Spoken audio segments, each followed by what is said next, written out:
Good morning, Rise and Freedom. It's 7:03. Thank you so much for tuning in to the Wake Up America show with Austin Petersen. Glad to have you here. It's Friday and we made it. First up, Brad Polumbo joins us to discuss Florida Governor Ron DeSantis shipping illegal immigrants to Martha's Vineyards. His take on this might surprise you. And at 7:35 this morning, don't push it or I'll give you a war you won't believe. Jon Miltimore from the Foundation for Economic Education on how the movie Rambo foreshadowed the problems with policing we have today. And it's some more sweet 1980s nostalgia when my wife Stephanie joins me to discuss the new season of Cobra Kai at 8:09. And speaking of nostalgia, is too much of it bad for your mental health? Are too many people focused on the good old days when they should be looking to the future? And at 8:35 this morning, don't fear the Frenchie. My second-born child, George Morris Petersen, joins us in studio to talk about life as a bulldog, how to take care of them, and a good way to find a Frenchie if you'd like to adopt rather than shop. All that and more on the Wake Up America show with Austin Petersen. Joining me now in studio is Brad Polumbo. He is the creator and owner of Based Politics, and he is joining us right now, live and on camera. Good morning, Brad. Thanks for coming on the show this morning. Oh, it looks like we lost your audio there, Brad. It looks like you brought it down. Is that with that new microphone? If so, you might need to just pop it back and go back to what that audio was before. Are you there now, Brad? Mic check, mic check. All right. Well, we do sometimes have little. Oh, yep, there he is. Hey, Brad. Good morning. Austin, you got me? Yeah, we've got you, Brad. Can you hear me? All right. Well, we've got a little bit of a technical challenge. That's all right. Let me just transition really quick. We'll be right back once we've solved this little issue. Give me about 30 seconds. Austin? Yeah, I can hear you.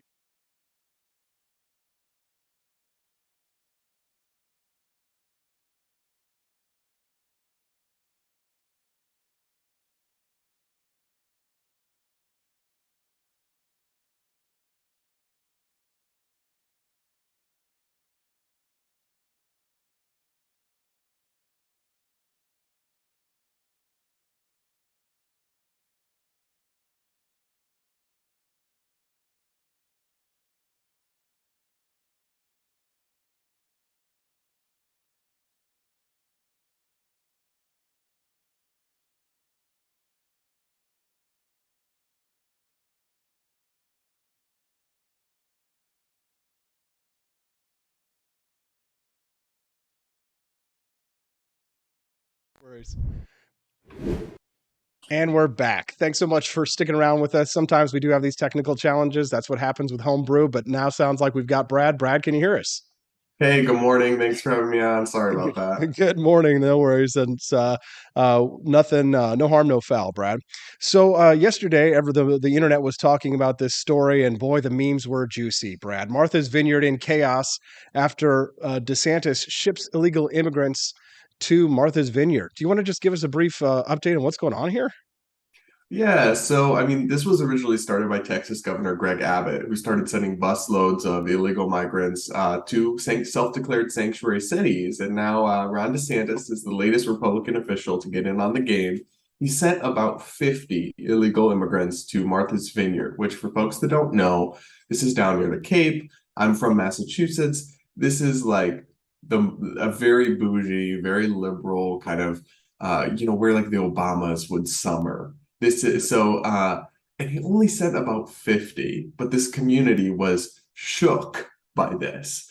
Um, and so I've seen some funny memes. You mentioned the memes. There's one where it's like, hate has no home, no person is illegal. And then it morphs into the background and it's a no trespassing sign. That's pretty funny. I will say the community has actually rallied and they've supported these people pretty quickly. So they've come together, they've got them housing, they've got them food, they've got them shelter. So clearly they can handle this. And so it actually seems to be working out okay. Well, but you said there were only what, 50 of them? So this Just is 50. Yeah, it's just really not a lot. just 50. So yeah, they rallied together for 50 people, but that's not what South Texas is dealing with. They're dealing with thousands on a daily basis. So if Martha's Vineyard had to deal with what Texas had to deal with, their attitude might be a little different, wouldn't you say?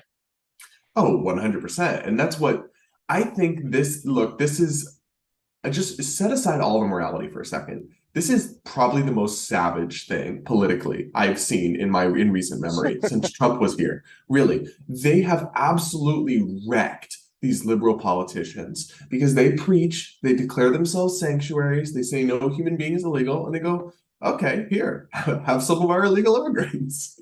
And they literally declared a state of emergency in several of these cities. Emergency over a few thousand people in cities of millions like Washington, D.C.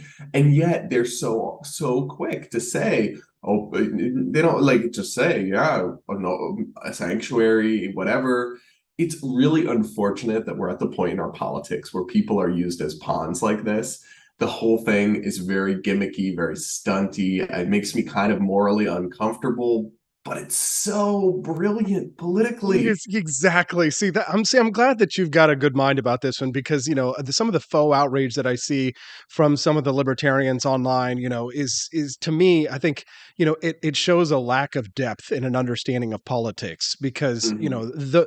and I think it shows what underscores why so many in the Republican Party really respect and appreciate leaders like Ron DeSantis and to Greg Abbott perhaps to a lesser extent.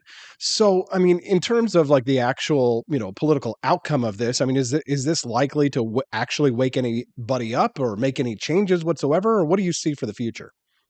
So I don't think Democrats will ever admit that they'll change anything. What could happen though is that behind the scenes they start to pressure Biden to stop some of these policies. So our border, you know this, is just broken. Our immigration system is broken. But one thing that's the problem right now is that most of these people are coming here claiming asylum. And asylum is legitimate to claim, but then they're just released into the country, almost all of them, and said, "Oh, hey, you should report back in a few months for this trial date or whatever." And so that's how you end up with just thousands and thousands and millions of people coming here and then going wherever, mostly to border states like Texas. And so that's not sustainable. And that's something the Biden administration could change their policies on if they actually started to receive, behind the scenes pressure from Democrats. Maybe that's part of the goal, but part of the goal is just politically exposing the emptiness of a lot of this elite virtue signaling. I mean, a I lot love of it. them don't talk what they don't walk what they talk, and it's just so glaring. I love it. I think it's a brilliant political move, even if, I do have, feel bad for many of these illegal immigrants for being used for pawns. They are humans. They do have lives and they do have rights. Right. If you're just tuning the show, it's 7:11 this morning in Jefferson City, Missouri. I'm speaking to Brad Polumbo on the line right now about Florida Governor Ron DeSantis sending illegal immigrants to Martha's Vineyard, where the Obamas have one of their illustrious homes, as well as in Hawaii. But uh, you can text the show this morning at 573-319-1586 and tell us what you think at 573-319-1586. Brad, I want to switch gears just a little bit and talk about another issue that's looming large this year. November is coming, winter is coming, and the midterm elections are coming up. And what I'm hearing from both sides, the Democrats feel good about their chances, the Republicans feel good about their chances, but they can't both win, can they? No, if you made me put some money on it, I would say Republicans take the House, but for sure. The Senate, not so sure. Could really go either way. The Senate's much tougher for Republicans, but basically, anytime you have a new president, the first midterm after, the population overcorrects. They say, "Whoa, there's a lot going on here." And then the voters in the Democratic base or the Republican base of the incumbent president tend to lose interest, then they don't show up in the midterms. However, the ones who hate the current president, they flock to the polls. So your first midterm election after a presidential election is usually going to be a win for the opposite party. The real question is whether it's a red wave or just a modest red victory, which would almost be considered a win for the Democrats because things would be far less bad than they could have been.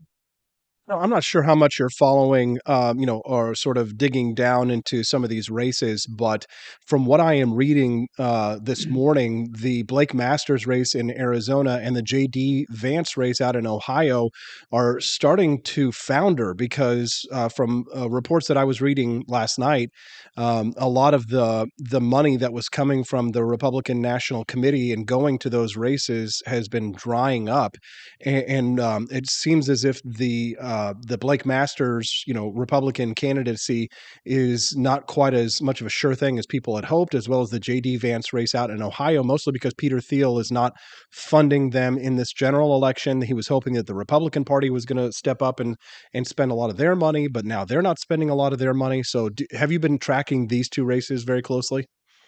Yeah, a bit. I think that these Republican Party on the Senate side has a candidate problem. I mean, they're just picking some people who are far out there or who have personal baggage, or, I mean, for example, Blake Masters, who you just mentioned, he kind of tried to do a little bit of a walk back on his abortion views immediately after winning the primary. I don't know if he changed his official views, but he sure as heck changed his messaging on the issue. And so he's angered the right. J.D. Vance is somebody who's very controversial because he agrees with Elizabeth Warren and Bernie Sanders on the economy more than he agrees with Rand Paul or Mike Lee. Ouch. It was just a fact. Seriously, he does. You look at what he says about trade being terrible, about labor protections, about regulating massive industries. He genuinely, on the economy, has more in common with Elizabeth Warren than Ronald Reagan. I mean, I don't think anybody could dispute that. Whether or not this ultimately kneecaps them, I think will just come down to just how sick people are with Biden or not. Because ultimately, most people vote Republican or Democrat as a referendum on the president, as a referendum on the parties. You have to have something really bad about the individual. But in these super close races, a few controversial opinions or pieces of personal baggage can be enough to lose a seat that one party really thinks they could have won. So when you brought up Rand Paul and Mike Lee in comparison to people like J.D. Vance and Blake Masters, so you see a pretty stark difference between these types of Republicans like I do. Yeah, I think you have on one hand the populist nationalist Republicans whose vision of conservatism is closer to European conservatism than it is to traditional American conservatism, which was about conserving liberty and limited government and classical liberal institutions like the Constitution and the First Amendment.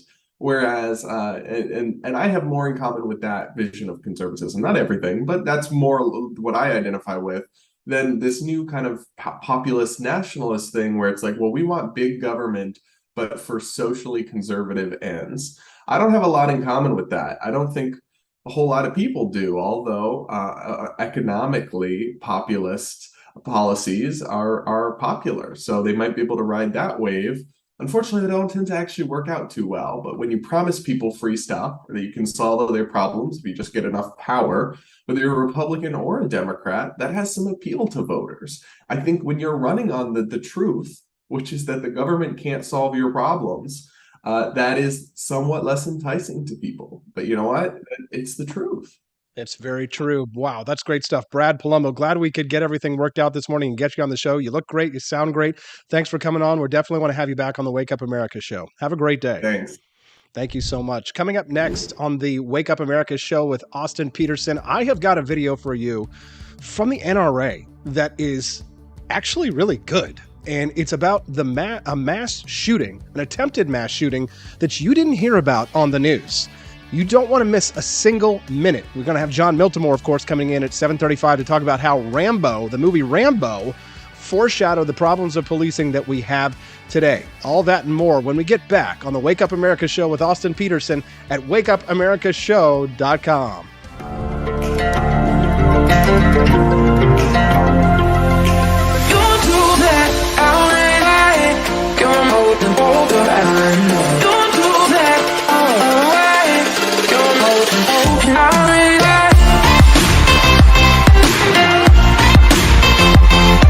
It's morning again in America. Our country is prouder and stronger and better.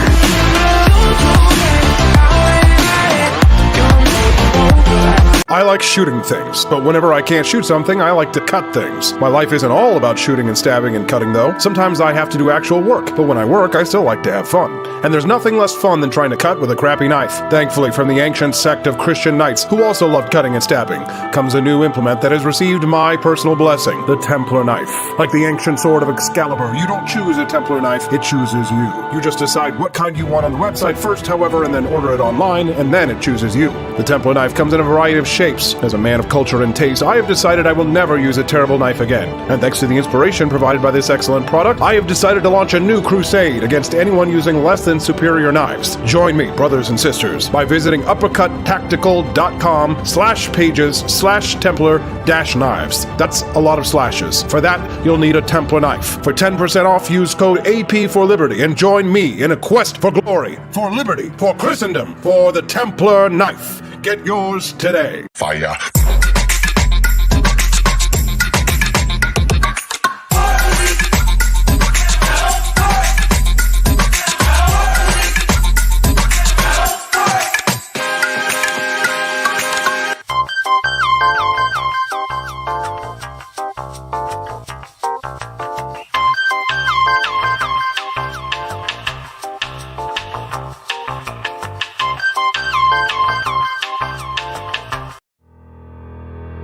Your printing company stinks. They charge you too much money and they don't love America enough. We've got the solution. Patriot Printing USA. Whether you're running for office, saving souls, or just need business cards that will get you the new job you've been looking for, Patriot Printing USA has got you covered with the best prices around. Palm cards, brochures, bumper stickers, door hangers, you name it, we've got it. PatriotPrintingUSA.com. That's PatriotPrintingUSA.com.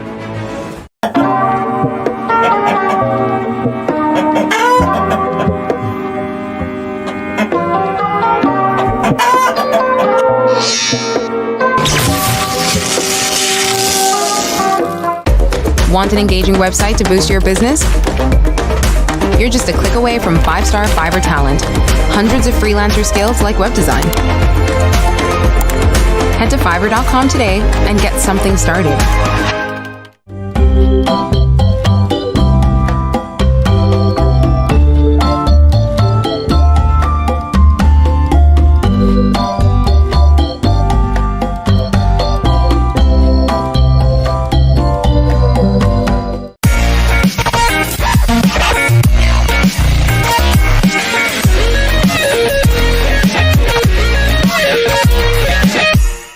Average Americans are turning into conspiracy theorists at an unprecedented rate. Flip City Magazine was created for new converts to aid in their in-depth research along the path of absolute truth. We offer the hardest-hitting news and opinion delivered uncensored in print directly to your door. Display proudly on your coffee table or hide discreetly under your mattress. Flip City is the magazine they don't want you to see, much less read. Subscribe to Flip City Magazine today at flipcitymag.com.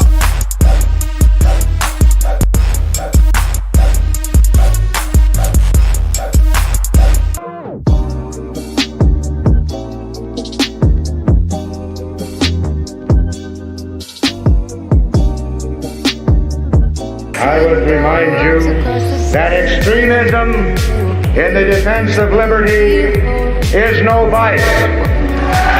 It is better to settle these matters in the courts than on the streets, and new laws are needed at every level. But law alone cannot make men see right.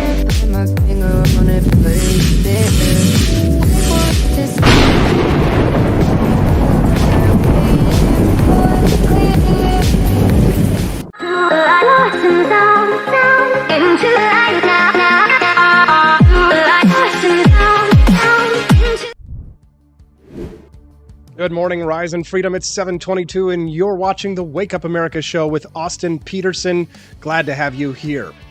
Well, wasn't that a great interview with Brad Polumbo? He's an awesome journalist. You can read more about his work at basedpolitics.com. He also writes over at fee.org. And don't forget, we've got Jon Miltimore from Fee as well coming up this morning in just a few minutes to talk about why the movie, or how the movie Rambo, First Blood, foreshadowed the problems of policing that we have here in America today. But first, I want to show you a video that is from the NRA. that I thought was pretty fantastic. This is a video of a man talking about a defensive gun encounter. Take a listen and watch. I'd rather look like this than be lying dead next to my family. This right here is the only reason we're alive. No one ever told my story, and we all know why. My name is Raul. On July 3rd this year, we were celebrating our freedom at a friend's house when the unthinkable happened. A neighbor we never met came in uninvited and started shooting at all of us right out of the blue. Before I can actually comprehend what was happening, one of our dear friends was shot and died instantly.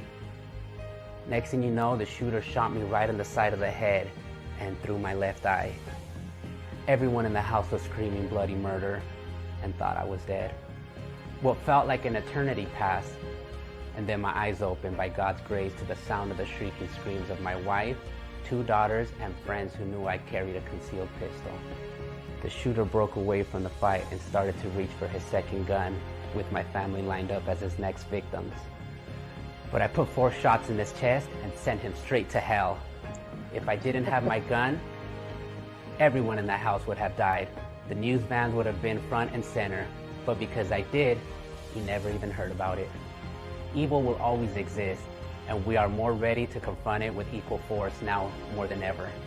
My name is Raul Mendez, and I am a proud lifetime member of the National Rifle Association of America.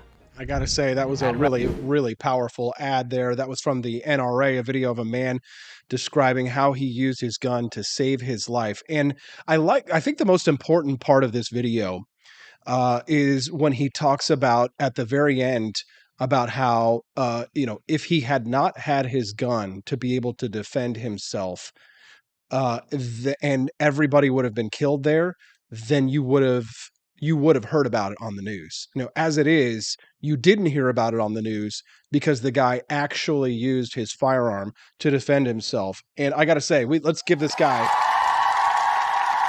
a big round of applause. And if you're in the chat, give us a like or a heart. If you're over on facebook.com right now watching us this morning, give us a like in the chat and make sure that you share the stream. If you're over on YouTube, a like and a subscribe will make us feel much better. We certainly appreciate that. And if not, all right. And I'd be very grateful to have a like and a heart and a subscribe. We're certainly very happy to have the opportunity to be able to do the Wake Up America show with you Mondays through Fridays. And today is Friday. We've got a lot of great content and guests to go. Jon Miltimore is going to join us, like I said, at 7:35 to talk about the movie Rambo and how it foreshadowed the problems with policing that we have in America today. I've also got another really awesome video that I'm going to share with you this morning around 7:50 of a woman who used Taekwondo to defend herself from a peeping Tom. This is a video that I've got of a guy who was in Thailand who was recording this woman while she was in the bathroom, didn't know that she was a Taekwondo expert, and oh God, I love that kind of a sweet instant justice, don't you? I will make sure that you get a chance to see that video this morning at 7:51. And I know that everybody's really excited to see my lovely wife, Stephanie, who's going to join us this morning at 8:09. And she's going to talk to us about nostalgia, the new season of Cobra Kai, and it'll be great. Now, one of our listeners texted in at 573-319-1586. You can text us too at 573-319-1586. And he said, express train to hell. Absolutely. Sent that bad guy right where he belonged. He also said earlier in his text this morning, he said that the Martha's Vineyard stunt was the best stunt ever. Who doesn't want to live on Martha's Vineyard? I'll go. I mean, I guess if I could live there for free in Obama's house, yeah, I would like living in Martha's Vineyard. Otherwise, being poor in rich communities isn't always everything it's cracked up to be. And he says that he also continued on in his text message to talk about the midterms, saying that he thinks it's going to be another draw. It's rigged to keep the globalist status quo. What do you think the outcome of the midterms are going to be? Send me a text, 573-319-1586. I'd love to hear from you. Chris Morrill is over on the live stream on Facebook talking about what the LP is doing, saying that the Libertarian Party has doubled down on alt-right MAGA-style trolling and new levels of craziness that shouldn't even be possible. Sigh. Tony Allegro over there watching us on Rumble as well said, have a Rumble. Yes, we are streaming live on Twitch, Rumble, Twitter, YouTube, Facebook, and of course at wakeupAmericaShow.com. Oh, and my listener who texted in this morning at 573-319-1586 corrected me on her pronouns. She's a she, her. Sorry, I shouldn't have assumed there. But, if you know what? You should have just schooled me on your pronouns before we got started on this one. You can text the show too, of course, and I will try and guess your pronouns correctly. Text in at 573-319-1586. Matt Unruh just got out of bed, hopped onto the Facebook live stream. Doug Hill is over there as well on the Facebook live stream. Jose Palacios is with us. Richard Bell, Cecilia Harden, Chris Yautis, and so many others. Glad to have you watching the Wake Up America show. The show is growing by leaps and bounds. It's been exciting. This is the end of the second week of the program, and we've just been, absolutely killing it. If you like to listen to the show versus watch the show, and you can't always watch it whenever we're online, don't forget, I do upload the archives, as well as not just the video, but also the audio stream of the stream as well, that I cut and remaster and make it sound very nice.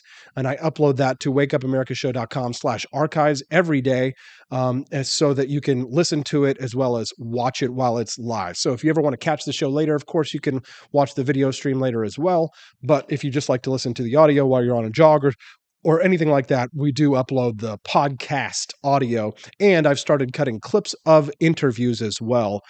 So you can make sure to watch out for those on the archives as well. So coming up next at 7:35, we've got Jon Miltimore from the Foundation for the Economic Education. John's going to talk to us a little bit about how the movie Rambo foreshadowed the problems of policing that we have today. It's going to be a great show. You don't want to miss a single minute of the Wake Up America show at wakeupAmericaShow.com. Want an engaging website to boost your business? You're just a click away from 5-star Fiverr talent. Hundreds of freelancer skills like web design. Head to Fiverr.com today and get something started. American conservatism is distinct, like America is distinct from the United Kingdom. American conservatism's roots comes out of the Wild West, out of pioneerism. The difference between American conservatives and European conservatives is that Americans are cowboys. We are that God, guns, gold, and girls. It's wild here. And we should stay that way. We shouldn't allow a European version of conservatism to come and infect us here. We like it wide open spaces here, deep in the heart of Texas and all that.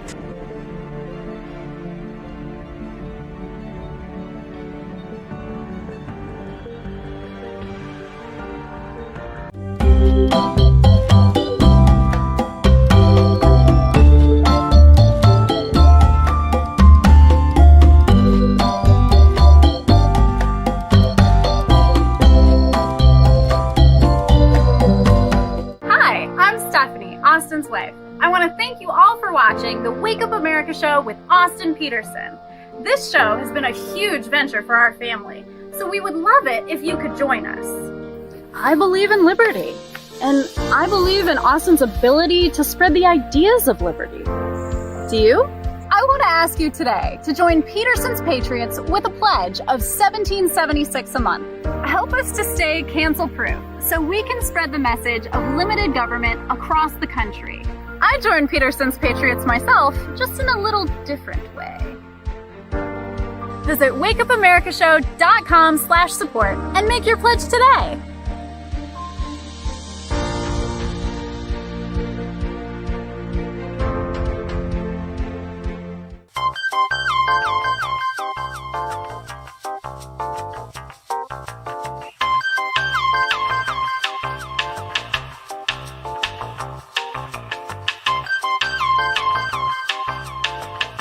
Average Americans are turning into conspiracy theorists at an unprecedented rate.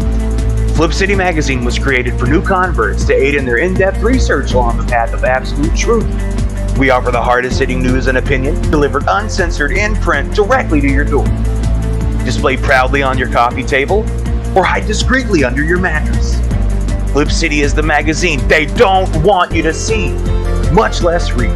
Subscribe to Flip City Magazine today at flipcitymag.com.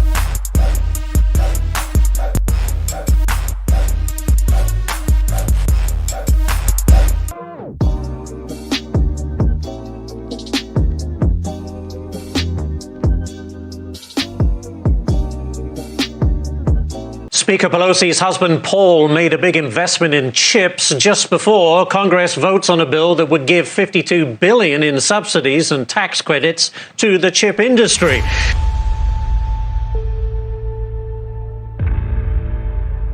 Over the course of your career, has your husband ever made a stock purchase or sale based on information he received from you? No.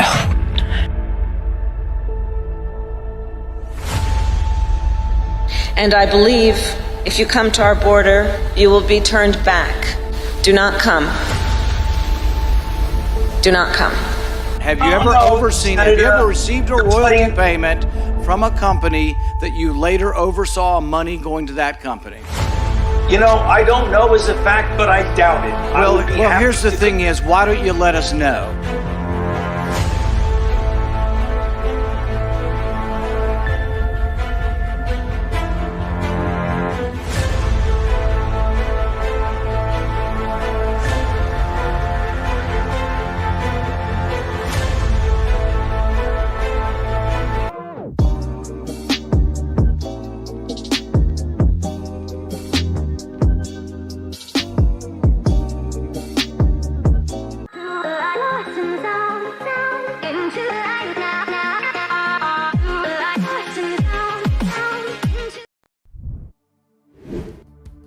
Good morning, 7:34 in Jefferson City, Missouri, the heart of the United States. It's the Wake Up America show with Austin Petersen. It's time to rise in freedom. Did the movie Rambo foreshadow the problems of policing that we have in America today? Some people think so. My next guest is the managing editor at the Foundation for Economic Education. His name is Jon Miltimore. He's joining me live on camera now. Good morning, Jon. Thanks for coming on the show today. Hey, good morning, Austin. Thanks for having me on by video today. Yeah, it's great. We got the new show. It looks good, sounds good. We're glad to have you here, Jon, for your first video appearance on the show. I read your piece over at fee.org, and I thought, man, this is perfect content for Friday when everybody's trying to have fun and to not necessarily think about all the deep stuff of politics, although we might talk a little bit about that Martha's Vineyard stunt a little bit later. But I thought it would be great to sort of front load this talk with a discussion about your new piece over at fee.org about how Rambo, the movie Rambo First Blood, foreshadowed many of the problems of policing that we see today. Do you want to give us a little bit of background on that? Yeah, it was always one of those movies I loved. As a kid, everybody was into Rambo 2 at first, right? And that's the one I think I probably saw first. And then you watch First Blood, and even as a kid, I'm like, wow, this movie's a little deeper than the other ones that are just like shoot 'em up, blow 'em up. And I hadn't seen it for years, but I watched it with my son, and he's like 9 years old, and some people are like, what are you having a 9-year-old watch First Blood for? And he likes action flicks, so I like it, and he's mature enough, I think, to handle it. But we're watching it, and I'm kind of half watching it. He's into it, and he asked me, he's like, Dad, why are the cops the bad guys? And he's a kid, and for him, like, the cops are always the good guys, and I didn't really know how to respond to that question. And I kind of, it took me a minute, but I said, cops are like everyone else. I said, there's good cops and there's bad cops. That's how people are, right? You can find that in every walk of life. Someone, I think a lot of them do some good work, but sometimes they do bad things. And this came up a little bit on Twitter yesterday. I think it's important when we look at this, whether it's teachers or police, the people in those institutions, I believe, are good people, for the most part. Like they're like everyone else. Like I have friends that are in, public school teachers, great people, but like we got to separate the people from the institutions. I think the institutions have some problems, and that's what I talked about in the article. That little conversation with my son kind of prompted some thought in an article that had kind of been on my mind a long time. But I think we have police too aggressively in this country, and that doesn't mean the police are policing the crimes we ask them to police, right? But a lot of these crimes that they're pulling people over for, they're stopping people for, they're ticketing them for, they're arresting them for, these are victimless crimes. They're policing behavior. And for years, I kind of didn't like it. I didn't like it as a kid. Like, why should they make me wear a seatbelt? And you're told it's for your own good. Who should make that choice? And I think Americans are really comfortable with this. Like, they're comfortable. They think police should, enforce the law. in Rambo, you see it. Will Teasel thinks he's doing good, right? He's keeping his town clean. He sees this kind of vagrant coming through, and he says, well, not in my town. And what First Blood shows, like Rambo's kind of just there's the whole anti-war part of First Blood that I didn't really go into in the article too much, but if you look, he's broken from war, which is, another reason it's a very libertarian film. But here he's just trying to get through town. He's homeless, trying to get a bite to eat, but all this violence comes out of one police encounter that never really should have happened. If you're just tuning in, we're speaking to Jon Miltimore from the Foundation for Economic Education. You can text the program this morning at 573-319-1586. Over on the Facebook live stream, John, Chris Morrill says there have always been bad cops. We just have a lot more cameras now. Would you like to respond to that? I think the cameras, actually have the potential to do some good. They also have the potential to do some bad because a 30-second video doesn't really show you a whole lot, does it? Sometimes it can show you, somebody just getting beat up. Well, we don't know what happened before that. I've always been a fan of the body cams on police. I think, if we can get police unions to cooperate and to actually have them on when they should be, and to make video public, I think the cameras have the potential to do a lot of good. I think it's already kind of making police change their behavior in some ways. But I will go back and say this is, ultimately, I think he's right in a general sense. There's always been bad cops, right? There's always, we probably in our own lives encountered, at least one or two bad apples, even though most of our stops, like, okay, he got me, I was speeding there. But we've encountered that martinet who just seems to, really like having that power. But what I was doing with this article, I really want people to think about something. What we're asking police to do, I think we need to fundamentally change. We don't want police trying to go and aggressively, pull people over for going too fast. Like all of I don't think we need all these traffic laws. And I think we're seeing, at the very minimum, I want people to think, you know what, even if you believe they are, understand the trade-offs of that. Understand the trade-offs of pulling people over, we have in this country about 60 million police encounters every year. And most of those aren't over any crime. And those police encounters, they can turn violent. We've known that now in the last few years. We're seeing more and more of this. And in my article, I talk about Sandra Bland, somebody whose case I vaguely knew, but had never looked at closely. But if you look, she was pulled over for not having a turn signal on. And this officer, that was his thing. He had Malcolm Gladwell did a write-up on him, and he had like 1,200 minor infractions in a period of, I don't know, 6 months or a year. It was an insane number. And that's what he would do. He'd find some little infraction, pull you over.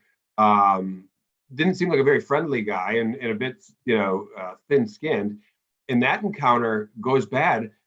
You can kind of see it. The exchange, the transcript is in the article, and you can see it just kind of escalate. He's like, he's like, you seem distraught, and she's like, well, I am upset. Or let's face it, you seem upset.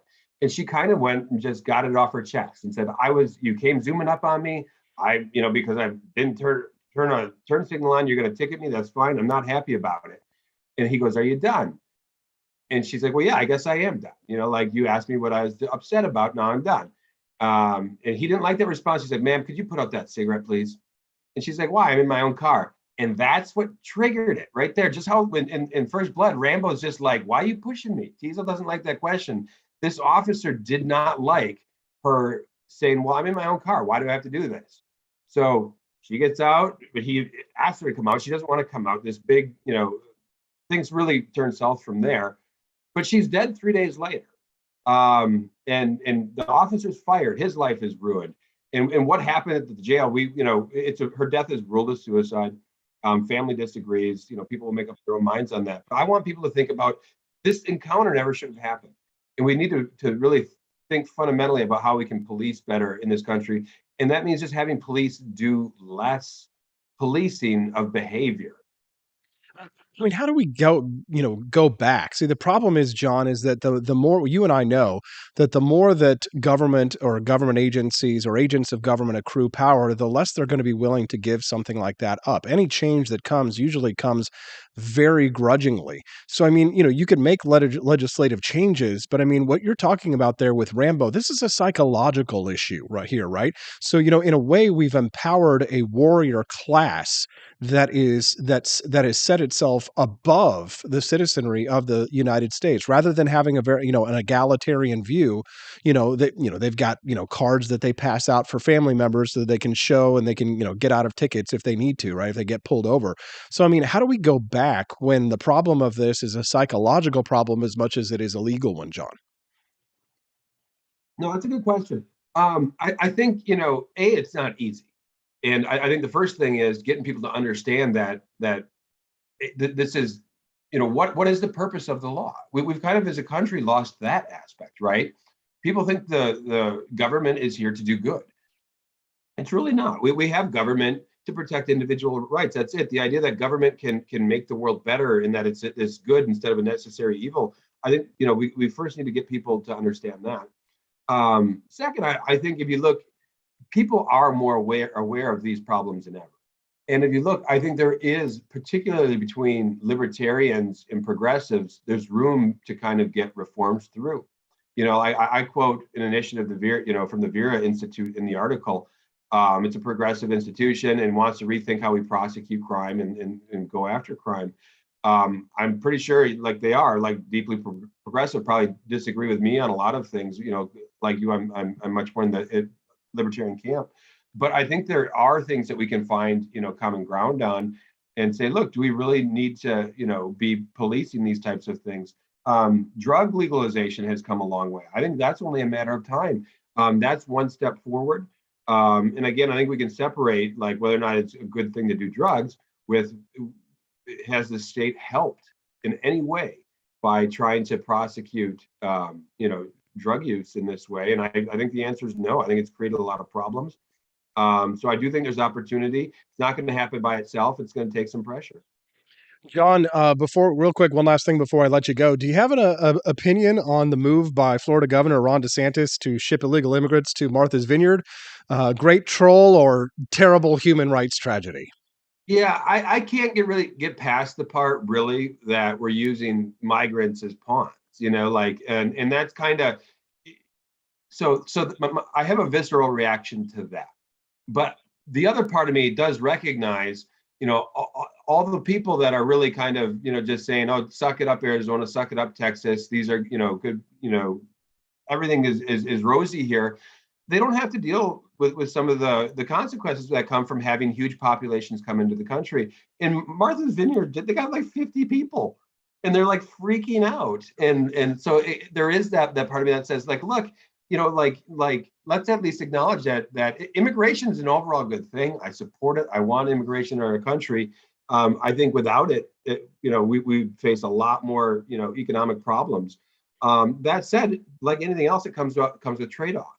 And you have people that might be coming in that don't speak. There's language barriers. You have all these things, and I think a lot of people in this country, libertarians, progressives, probably of every political stripe, don't really realize that some of the challenges that come with migration with immigration, because they don't actually see it. They live in nice communities, and if they deal with immigration, they're probably like me. I had the roofers that came in and did my house last year. They were all immigrants, and they did a bang up job. And I'm like, gosh, I really just left disrespecting. Like they knocked it out in a day, and I have a tough roof. But like anything, I think some people don't have the full picture. So bottom line is, I'm not a fan of political stunts like that, because it does feel like these are people, and that's ultimately what we need to remember. But I do think it's kind of a wake-up call. Yeah, a wake-up call, but still a brilliant political move for DeSantis. No question. Right? Yeah, I think this is something that politically, I had tons of people send me that article or like clips yesterday on this. All over, all my conservative friends love that move. And yeah, my own take is like, let's be, kind of think about, these are people. Do we really need to get them caught in our dysfunctional immigration politics? That kind of saddens me. And so I'll just leave it at that. Okay, it's a good conversation, and it's good to see your face here on camera for the first time. Jon Miltimore, the managing editor of the Foundation of Economic Education. Thanks so much for coming in on our show today, and we'll talk to you again next week. Hey, happy Friday, Austin. Good way to end the week. Happy Friday. Have a great weekend. You can check out his piece over at fee.org. His story was how Rambo foreshadowed the problems of policing that we have today. What did you think about that? Send me a text at 573-319-1586. That's 573-319-1586. We still got lots more great morning show to go. Andy Opperman texted in. He said, I come from a law enforcement family, and I want law enforcement officers to be respected. However, you can't just ignore the fact they are the primary tool that the government uses to abuse power. Very true. Who do you think is going to come and confiscate your guns when Obama comes to get your guns? All right, we're coming up next on the show. I've got a video for you of a man who was filming a woman in a public restroom, learned that his victim was a black belt the hard way. All that and more on the Wake Up America show with Austin Petersen at wakeupAmericaShow.com. I enlisted as a medic to be there to help my patients, and after an injury, I found myself as a patient. I experienced post-traumatic seizures. Depression is a big one that comes along with it, PTSD. So I pursued my PhD in neuroscience and regenerative medicine. The coalition has helped fund my academic pursuits. They genuinely care about helping the vet in whatever way that they can. Through supporting the coalition, you're supporting some of the veterans that have the biggest needs. Visit saluteheroes.org to learn more.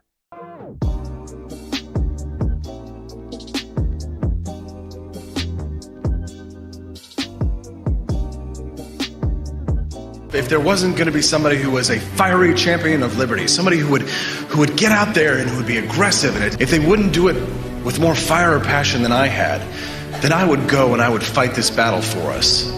I've fought for the principles that we all share. Parties tend to be secondary to me. We're here because we believe in the principles of liberty. I am not a perfect messenger, but I think I'm a damn good one. This is a replica of our first president's flintlock pistol. You have my full support, my respect, and my gun.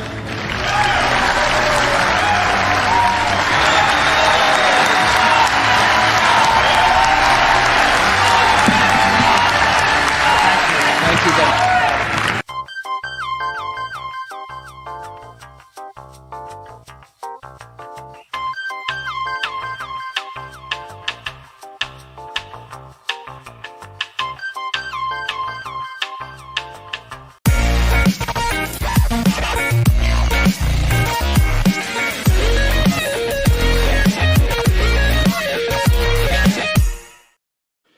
Had enough yet? Do facts no longer matter? Are lies to be encouraged instead of punished? This is not our inheritance. If truth no longer matters, we will not remain free for long. This is our generation's challenge, to defend our founders' hope that we the people could self-govern if we defend our right to get the facts. And right now, we're building the only defense of free people have, the facts, on every politician, every position they held, every statement they've made, every vote they've made, and any cash they've taken. It's the real history on those now pandering for your vote. There are hundreds of young people building our defense right now, and they need your help. We all have our passions, but as our ancestors knew, when events become so foul they threaten us all, we must stand and defend each other. Please, have our backs. Join us at votesmart.org.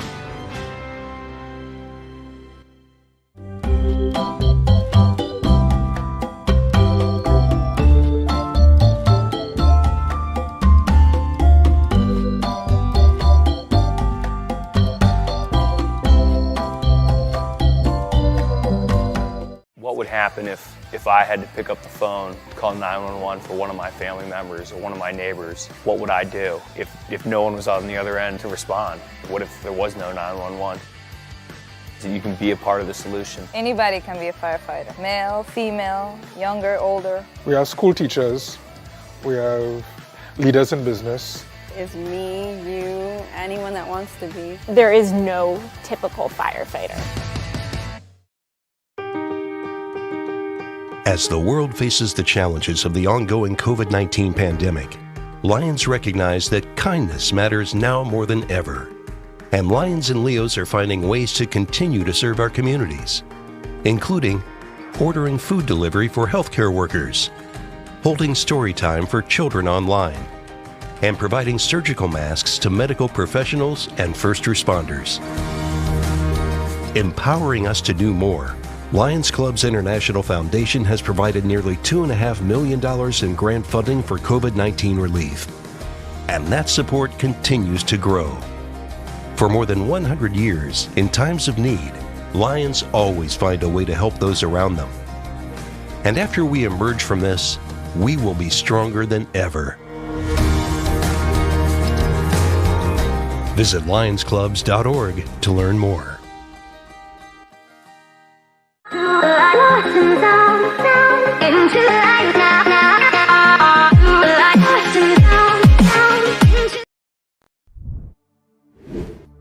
Good morning, Rise and Freedom. It's 7:53 in Jefferson City, Missouri. I'm Austin Petersen, and you're watching the Wake Up America Show at wakeupAmericaShow.com. Lots more great show to go. My wife just walked in the door with our son, George Morris Petersen. You're going to get to see her and our lovely puppy together on the show at 8:30. But she'll join us at 8:09, a little bit early, minus the dog, to talk about the new season of Cobra Kai, as well as the discussion of nostalgia and mental health. You don't want to miss a single moment of the Wake Up America Show. You can text us this morning at 573-319-1586. That's right. You can text in at 573-319-1586. This morning, looks like Matt Unruh over in the chat says that his wife had a good laugh when AP read my comment about just getting out of bed. Yeah, we love our community. Sometimes when I'm all alone here in the studio in the mornings, I think, oh gosh, it would be nice to have some people around me. But I always know I've got people like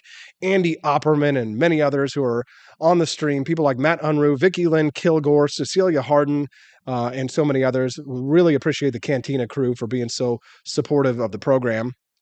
You can text us as well at 573-319-1586. Hope Caleb Vanderfelt's over at Kemna are doing well, and Tanner and the whole crew over there. This is a video that I'm going to play for you. Now, if you're listening in and you're not able to see it, I'll try and describe to you what we're seeing here. This is a man who was caught filming a woman at a public restroom. It looks like it was in Thailand. That's where this came from. And he learned that his victim was a black belt the hard way. I'm going to go ahead and play this clip for you, and I'll narrate it a little bit. So you can see on the screen there in red is the guy who is, was filming the lady. And he's walking out of the bathroom right now, and he's going to go get on his motorcycle, and he's going to park over there, right? So the guy walks out now.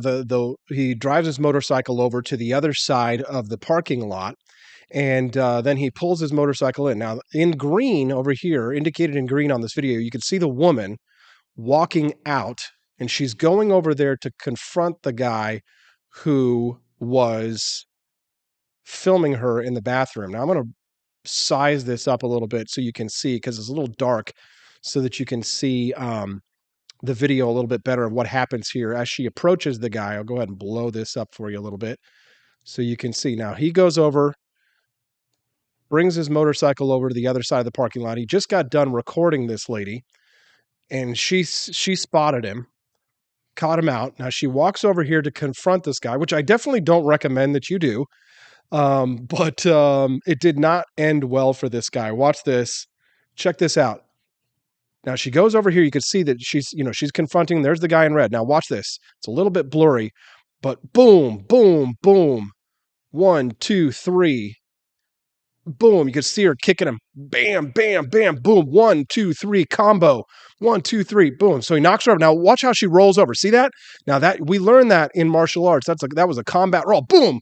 Mawashigeri, roundhouse kick. Boom. Punch, punch, punch. She is just wailing on this guy. I mean, just kicks his butt. Now she gets pushed off, but because she's trained in martial arts and she knows how to fall, she's ready for that. I gotta say, that was definitely one of the best encounters that I've seen. Probably the best use of Taekwondo that I have seen.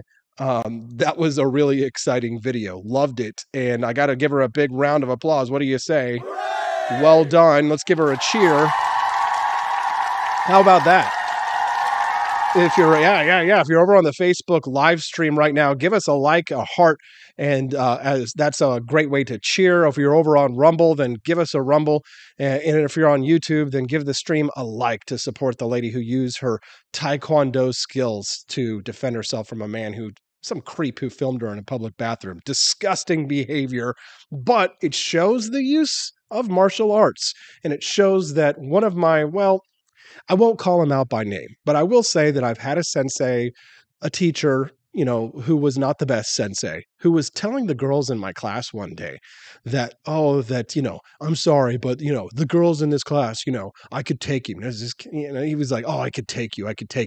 And like, when I teach my beautiful wife, Stephanie, how to do martial arts, I tell her, the odds might be against you, but you never give up.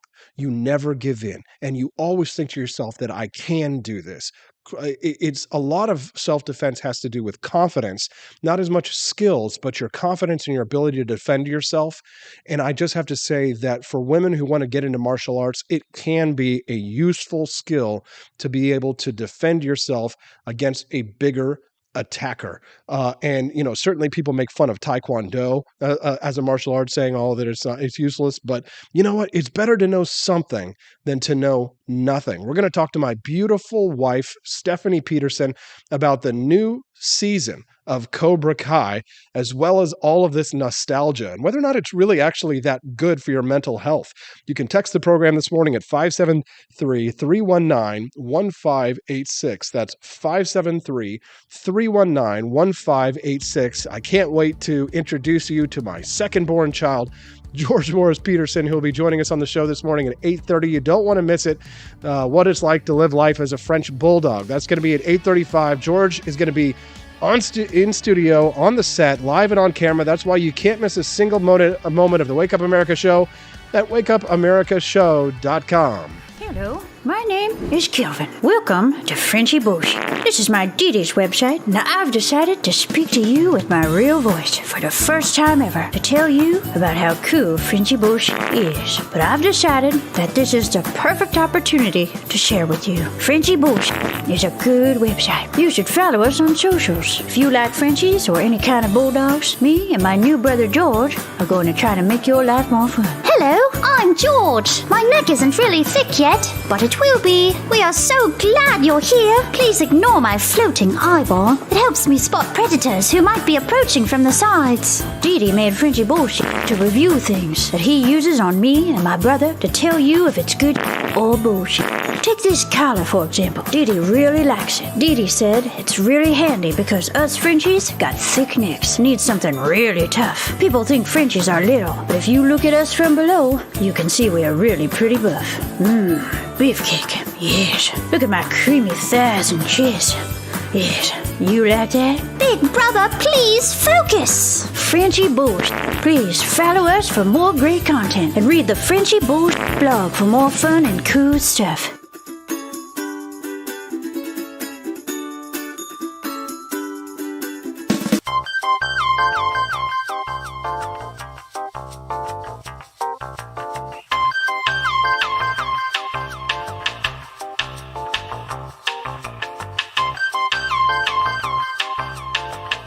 I'm a public defender. I am a public defender. I'm proud to be a public defender. 80% of Americans accused of a crime will get appointed a public defender. Everybody from a speeding ticket to capital murder. For every dollar we spend on public defenders, we spend $3 on prosecutors. Public defenders have to do pretty much everything on their own. Social workers, counselors. Investigating is another piece of it. The average public defender holds 300 cases annually. You never feel like there's enough time. Public defenders have health issues all the time. A lot of people give up and say, I can't do this work anymore. Gideon's Promise trains, mentors, and supports public defenders.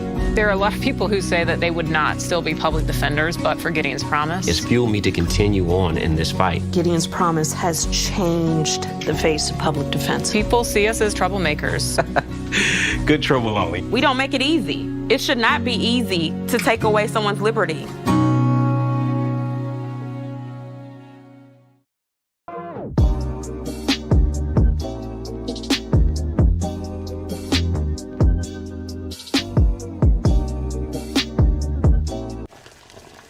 Ever hear the one about the frog?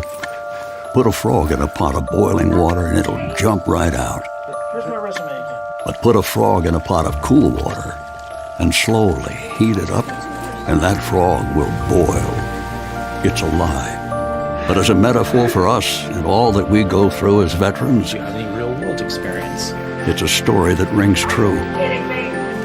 We make excuses for how we feel. We push everything down. We tell ourselves the lie that it's easier to stay in that boiling water, to disconnect. And some days, maybe it is. But you've never been interested in easy.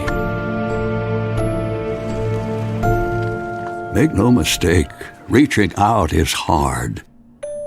Do it anyway. You're not alone. You've got this. You are not a frog. Find resources at va.gov/reach.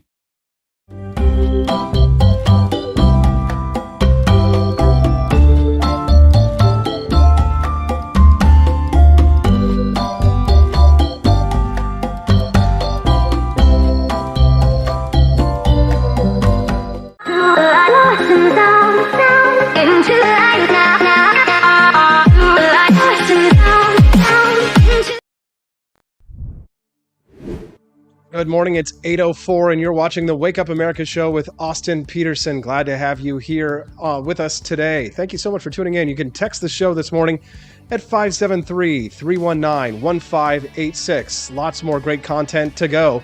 My wife, Stephanie Petersen, is joining us in studio here in just a minute to talk about the new season of Cobra Kai on Netflix, and we'll be discussing whether or not nostalgia is really good for your mental health. Of course, at 8:35, everybody's anticipating my second-born child, George Morris Petersen, joining us, the French Bulldog, to talk about life as a Frenchie, what it's like as a Frenchie, how to take care of a Frenchie, and all kinds of fun stuff that you might want to know about French Bulldogs this morning at 8:35. You don't want to miss a minute. You can text us at 573-319-1586. Don't forget to like and subscribe to the show. If you're over on YouTube this morning, make sure you subscribe to AP for Liberty. We love that. Makes us all feel great. And if you don't want to subscribe,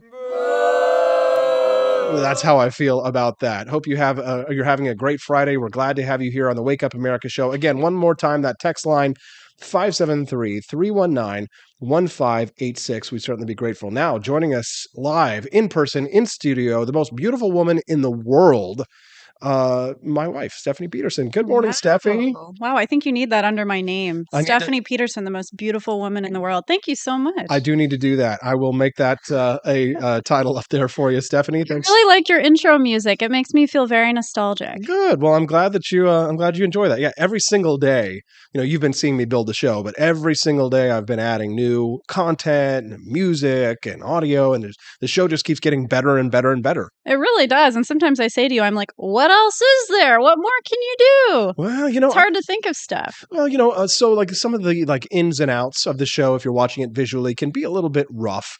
So one of the things that I'm going to start doing is just kind of like making the show a little bit more visually pleasing, better lighting and things like that. Actually, if you're looking at the camera right now, you can see the GoPro is a little bit, the lighting in it is improved just a little bit. I'm not quite as brighter. Yeah, I'm not quite as washed out. The color, there's a little bit more color to the light and things like that. So, we just keep getting harder, better, faster, stronger. And we do this, of course, because of the support of so many people out there who've helped us do this. Yes. So thank you very much. All right. So let's talk a little bit about the topic that I brought you on here to start today. The new season of Cobra Kai, season 5 came out. And, your host here, Austin, is a big fan of 1980s nostalgia, of course. I was born in 1981. So the movie Karate Kid, well, I'd be lying if I didn't say that it had a big impact on my life. I always wanted to do martial arts because of Daniel San and Mr. Miyagi, and I wanted to learn, Japanese karate because of that film. It was an inspiration for you. It was a big inspiration for me,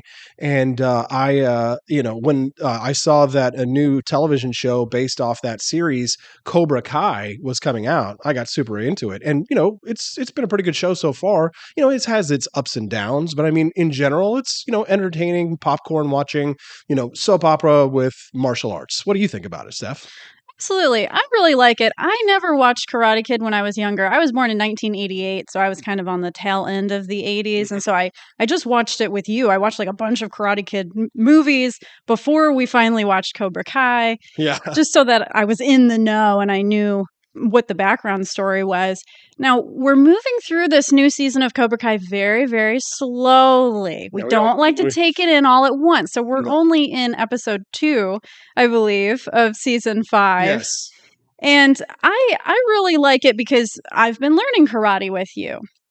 And so I can definitely recognize different karate moves that they're doing on screen, and I can appreciate these things. And I like the relationships, the teen love. And I like the fighting and the kicking butt and the Japanese culture and all that stuff. Yes. But there are some very good-looking people in that show, I must say. Yeah, there's a lot of, attractive, supposed to be teenagers, but they're actually like 24 years old and stuff. Exactly. So you feel... Which is very common. Like in The Sopranos, the teen girl, Meadow, she's actually in her 20s too. Yeah. Well, that's not uncommon, just because typically, you get a better actor when you get somebody who's a little bit older. So, right. But I mean, talk to us a little bit about your martial arts journey, Stephanie, because we just watched a video I showed on the stream of a woman who did Taekwondo to kick the absolute piss out of a guy who was taking pictures of her in a bathroom. You didn't have time to see it, but yeah. I heard about it a little bit based on what you were saying. But he just absolutely destroyed her. He's having a bad day. And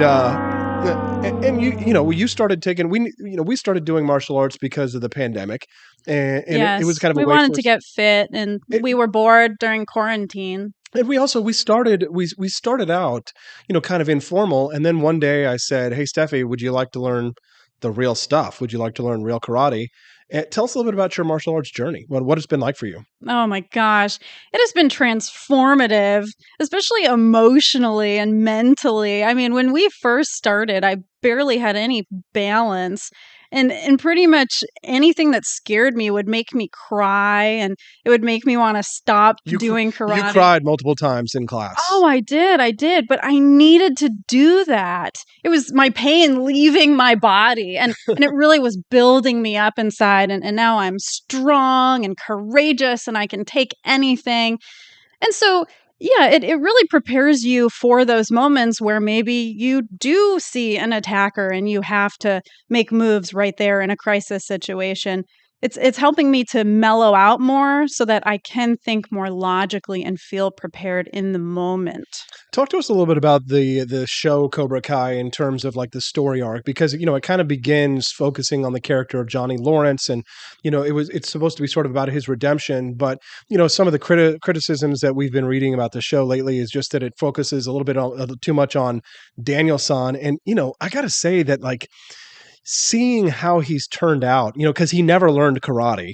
Whereas Johnny Lawrence, his character, Billy Zabka did learn karate and martial arts. Right. You can tell that, that Ralph Macchio never studied martial arts in the fight scenes. Yeah, his body is so skinny. He needs some muscle definition. It's kind of awkward to watch him, right? Yes, it is. And I think Daniel LaRusso, he is so neurotic. That's probably the best word I can use to describe him.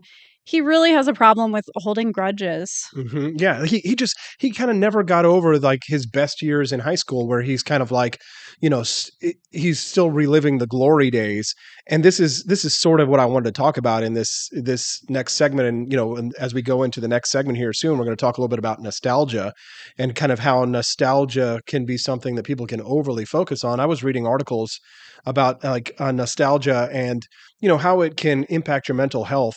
I was watching this Instagram video, and it's called Back to the 80s on Instagram. And one of the videos that kind of made me feel just a little bit, I guess, weird is that in the video it shows this guy on the Back to the 80s Instagram where he's going through his Trapper Keeper collection, and the guy is about my age, maybe a little bit older. He's got some wrinkles, and he's whereas I don't. Right. But he's going through his Trapper Keeper collection. and he's sitting there, kind of smiling, but it's like it's not a full smile, not a full happiness. I'm super excited to be here and show you all this kind of stuff. It was just kind of a wistful, sort of mournful kind of look on his face. He was nostalgic. That's the definition. Exactly. He was nostalgic, and he was going through his Trapper Keeper collection. And if you can watch me right now, he was just all it was just him sitting here, with a little bit of 80s sounding music, and he's just kind of like showing off his Trapper Keeper collection. Now, don't get me wrong, like I like that, and I really loved Trapper Keepers as a kid. And I think pathetic is too strong of a word, but something just felt, I don't know, off. Like when I was watching it, I was just thinking to myself, I gotta go. I need to go outside. I need to touch grass. I need to do something. That's exactly what you should do. Right. That's exactly what you should do. Right. Yes. Go ahead. Well, build on that. Yes. Well, nostalgia in moderation is good, but too much of something, such as too much nostalgia, can be a depressing and sad thing. So this guy with his Trapper Keepers, it seems that he's grieving his childhood. He misses it so much and he wants it back. And so really, when you find yourself stuck with this nostalgia, you have to say, okay, what am I not happy about? What does this really mean about me? Maybe it just means he has to say goodbye to his past and accept that he's an adult now. And that, yes, these memories are really fun and happy, but it's not going to be the same ever again. If you like your Trapper Keeper, you can keep it. But you just can't keep reliving your childhood because you're not a child anymore. Well, that's just the fact. Well, and like full disclosure, if you run an account called Back to the 80s on Instagram, some of these people are monetizing this and making a lot of money. Of course. So maybe he's faking and this isn't really like that genuine. He's not really stuck. Well, maybe he might be, but if he's monetizing it, then that's a completely different thing, right? Where it's become kind of like a job or a career. He's a nostalgia influencer, if you will, or something like that. Yes, he's almost like feeding on people's emotions because nostalgia can be a good thing. Research shows that nostalgia actually activates the reward centers of your brain. So that makes you feel happy feelings. And also, nostalgia research shows it can make you feel physically warmer. What? Yes. So during like Christmas time and when it's cold outside, if you think about happy memories, you literally feel warmer. Wow, that's crazy. Well, yes, so it can be a very healthy coping mechanism. What do you call that? Psychosomatic? Is that what that is? It could be. It's literally just probably the happy memories are activating your blood vessels in your body, and yeah, your body is just more activated. That's interesting. So, with the new season of Cobra Kai, we're watching it, we're enjoying it. It's, kind of become part of the culture. We read a review of Cobra Kai the other day that talked about nostalgia and it's sort of how the show is hanging its hat on nostalgia rather than sort of focusing on the story arc of Johnny Lawrence in it. It's sort of going backwards in time where it's now focusing on Daniel LaRusso and his story when in reality, he is really he is in this show sort of the quintessential person that we're talking about right here. He is, he's got a good life, he's got a good family, but his overemphasis or his focus on, his glory days as a young man, as a karate champion winner have sort of wrecked him mentally, and it's destroying his relationship with his wife. And that can happen, right? Absolutely. And that's when there really is a problem. I do use nostalgia for the good in my therapy. Sometimes if I have a depressed client, I will say, hey, let's think back to good times in your past when you did enjoy activities. Because right now as an adult, they're not enjoying things. And so I say, okay, tell me about hobbies you used to have or shows you used to watch, just to spark their memory a little bit. And then I say, okay, instead of being stuck here in the past and wishing you had it back, let's try to bring some of these things back. Let's start watching some of these shows again just to make you feel the good feelings or bring back your love for gardening. And that can be very helpful only if you bring the past into the present. We need to focus on the moment, the present. Well, we should talk about that a little bit more. We're going to go to a commercial break. Steffi, my lovely wife, thank you so much for being here with us today. Yes. At 8:35 this morning, we're going to have my son, my second-born child, George Morris Peterson, is going to be joining us live and in the fur in studio at 8:35. We'll talk about French Bulldogs, how to raise them, how to train them, how to get one of your own if you want to adopt instead of shop. All that and more on the Wake Up America Show with Austin Petersen at wakeupAmericaShow.com. Want an engaging website to boost your business? You're just a click away from 5-star Fiverr talent. Hundreds of freelancer skills like web design. Head to Fiverr.com today and get something started. American conservatism is distinct, like America is distinct from the United Kingdom. American conservatism's roots comes out of the Wild West, out of pioneerism. The difference between American conservatives and European conservatives is that Americans are cowboys. We are that God, guns, gold, and girls. It's wild here. And we should stay that way.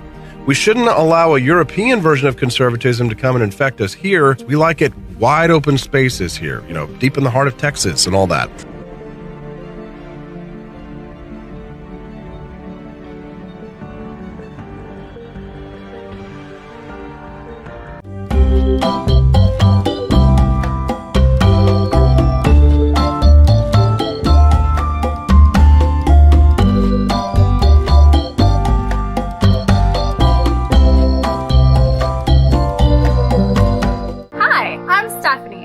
Wife. I want to thank you all for watching the Wake Up America Show with Austin Petersen.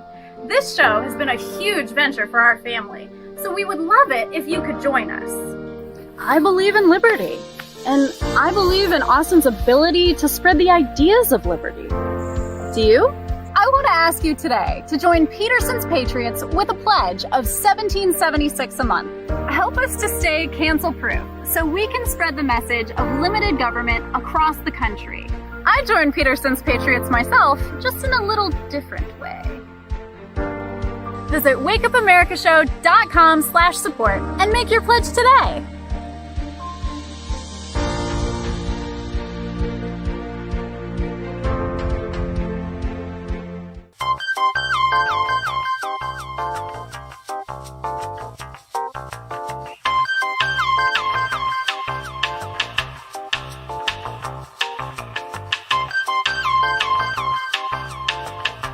Average Americans are turning into conspiracy theorists at an unprecedented rate. Flip City Magazine was created for new converts to aid in their in-depth research along the path of absolute truth. We offer the hardest-hitting news and opinion, delivered uncensored in print directly to your door. Display proudly on your coffee table, or hide discreetly under your mattress. Flip City is the magazine they don't want you to see, much less read. Subscribe to Flip City Magazine today at flipcitymag.com.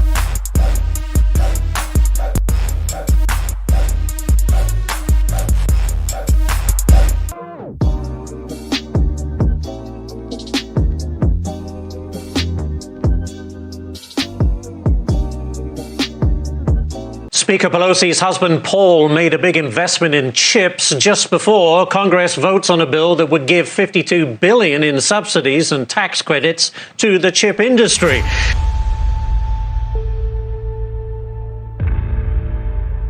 Over the course of your career, has your husband ever made a stock purchase or sale based on information he received from you? No.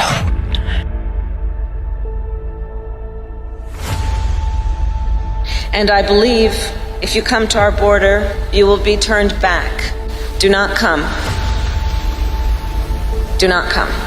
Have you ever received a royalty payment from a company that you later oversaw money going to that company? You know, I don't know as a fact, but I doubt it. Well, here's the thing is, why don't you let us know?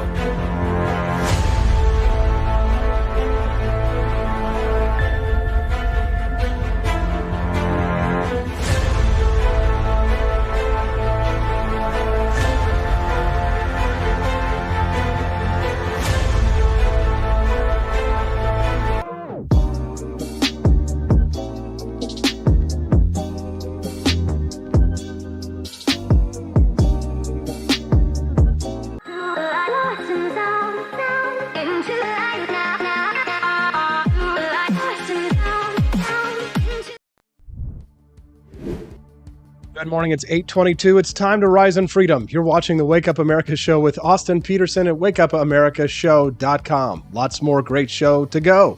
My wife, Stephanie Petersen, still joining us in studio this morning. You can see her there on cam. She's rocking and rolling to our new intro and outro music. I'm thinking back to my punk rock days. Yeah, no kidding. We're loving it. We're having a great time. Give us a like, a follow, a subscribe, whichever platform you're watching us on this morning. You can also send us a text at 573-319-1586. The question of the day for you to text me in at right now at 573-319-1586. I want you to text me now.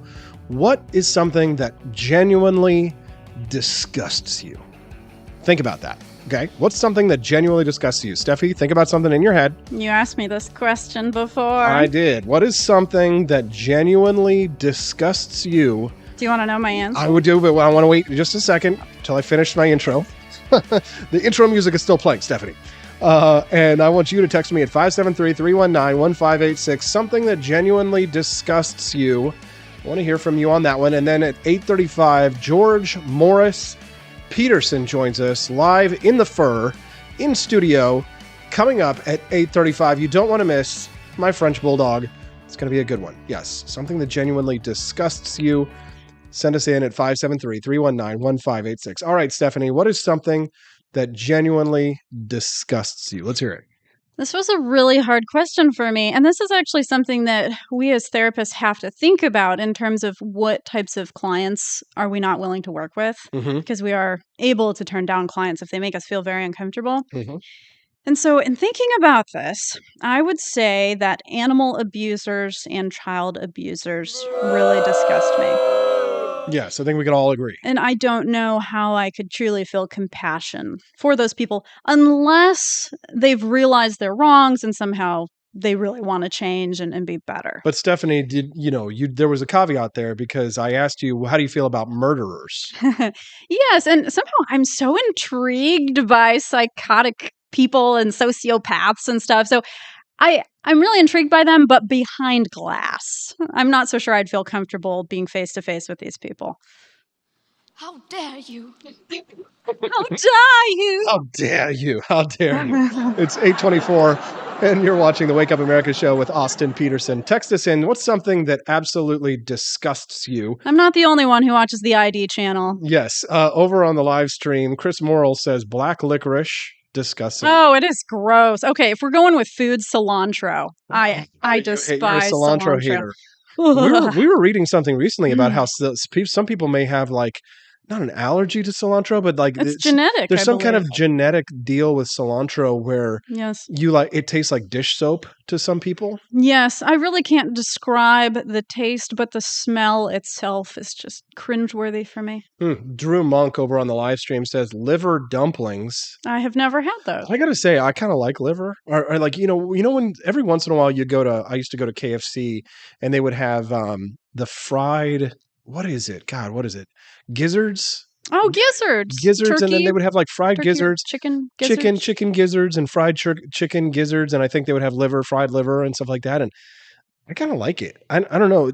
I've never had liver. Have you ever had, no, you've never had have you ever had giblets in your turkey? No.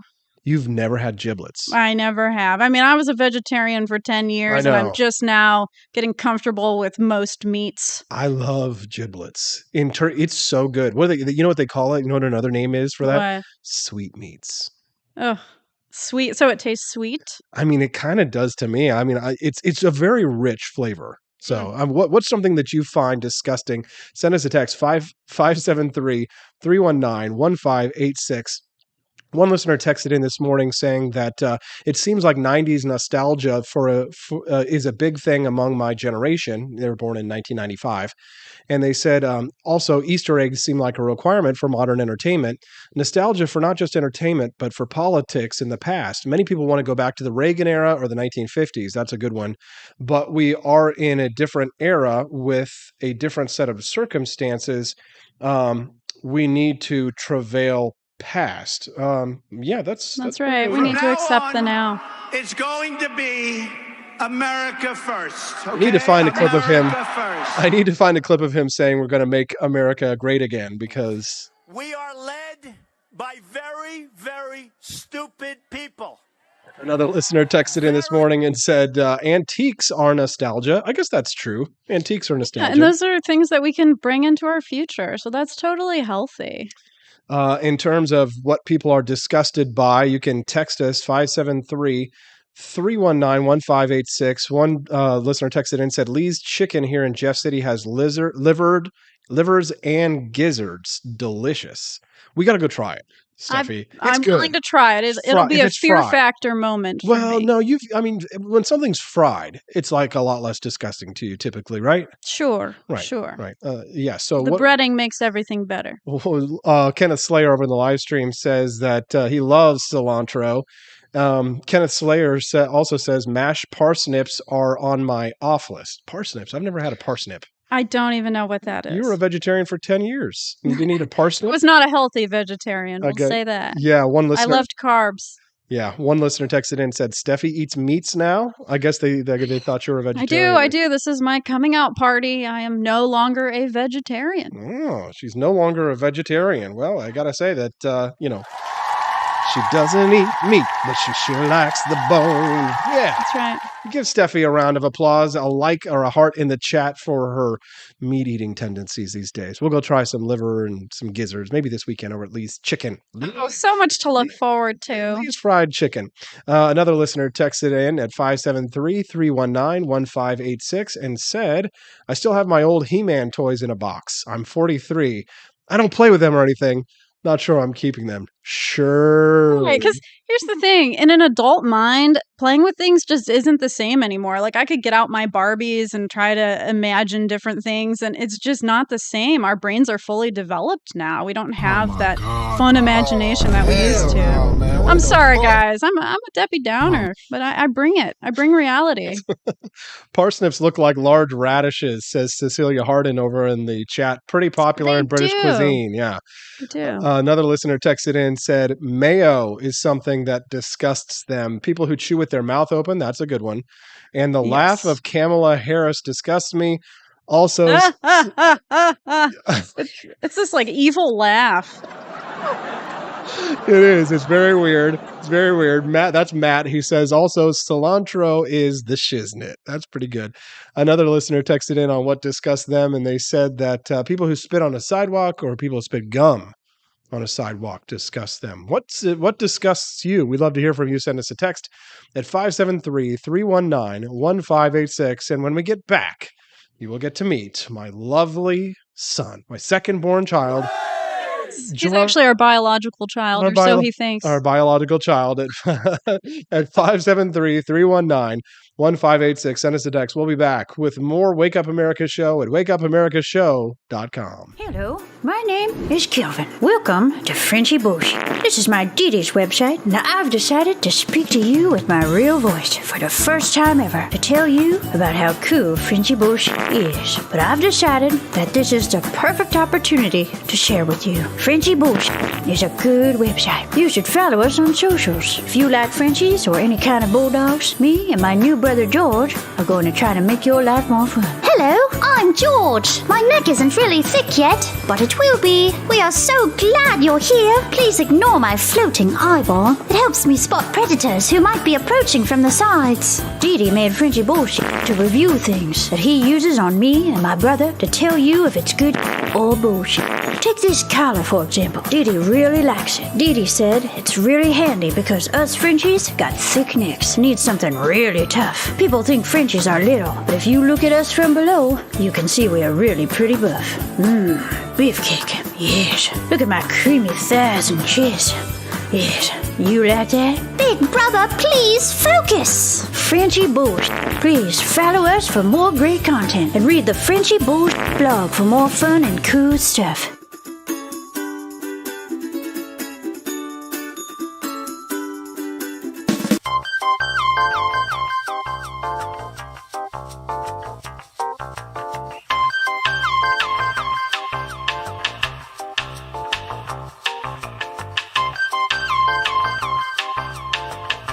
I'm a public defender. I am a public defender. I'm proud to be a public defender. 80% of Americans accused of a crime will get appointed a public defender. Everybody from a speeding ticket to capital murder. For every dollar we spend on public defenders, we spend $3 on prosecutors. Public defenders have to do pretty much everything on their own. Social workers, counselors. Investigating is another piece of it. The average public defender holds 300 cases annually. You never feel like there's enough time. Public defenders have health issues all the time. A lot of people give up and say, I can't do this work anymore. Gideon's Promise trains, mentors, and supports public defenders. There are a lot of people who say that they would not still be public defenders, but for Gideon's Promise. It's fueled me to continue on in this fight. Gideon's Promise has changed the face of public defense. People see us as troublemakers. Good trouble only. We don't make it easy. It should not be easy to take away someone's liberty.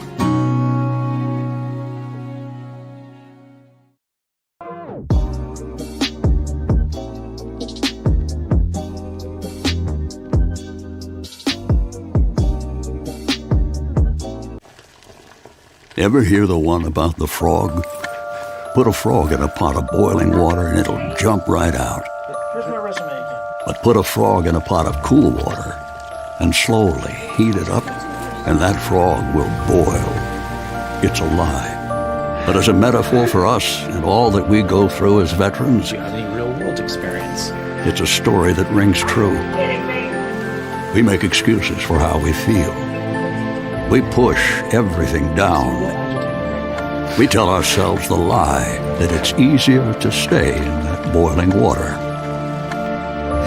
to disconnect. And some days, maybe it is. But you've never been interested in easy. Make no mistake, reaching out is hard. Do it anyway. You're not alone. You've got this. You are not a frog. Find resources at va.gov/reach.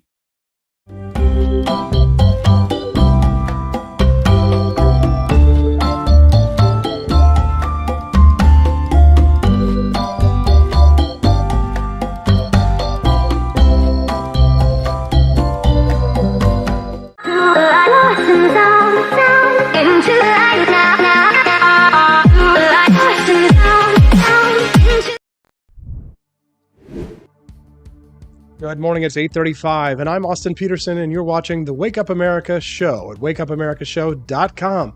Lots more great show to go. Our listeners have been texting in on something that disgusts you, something that genuinely disgusts you. You can still text in at 573-319-1586. You don't want to miss a single minute of the show.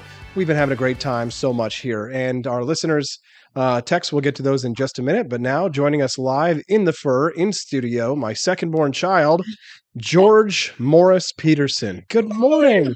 Good morning, George. Miss George. Nice to see you, George. Thank you so much for coming on the show today. Thank you so much. George, we're glad to have you here in the studio. I hope you enjoy your bone. You've been a very good boy this morning, hanging out in the studio while your mom and I have been doing the show together. So thanks for being such a good boy. Welcome, Daddy. I only cried a little bit. Now, George, I've noticed something interesting about you. A couple of things. One, you have a British accent. Yes, strange, right? And two, you have a floating eyeball.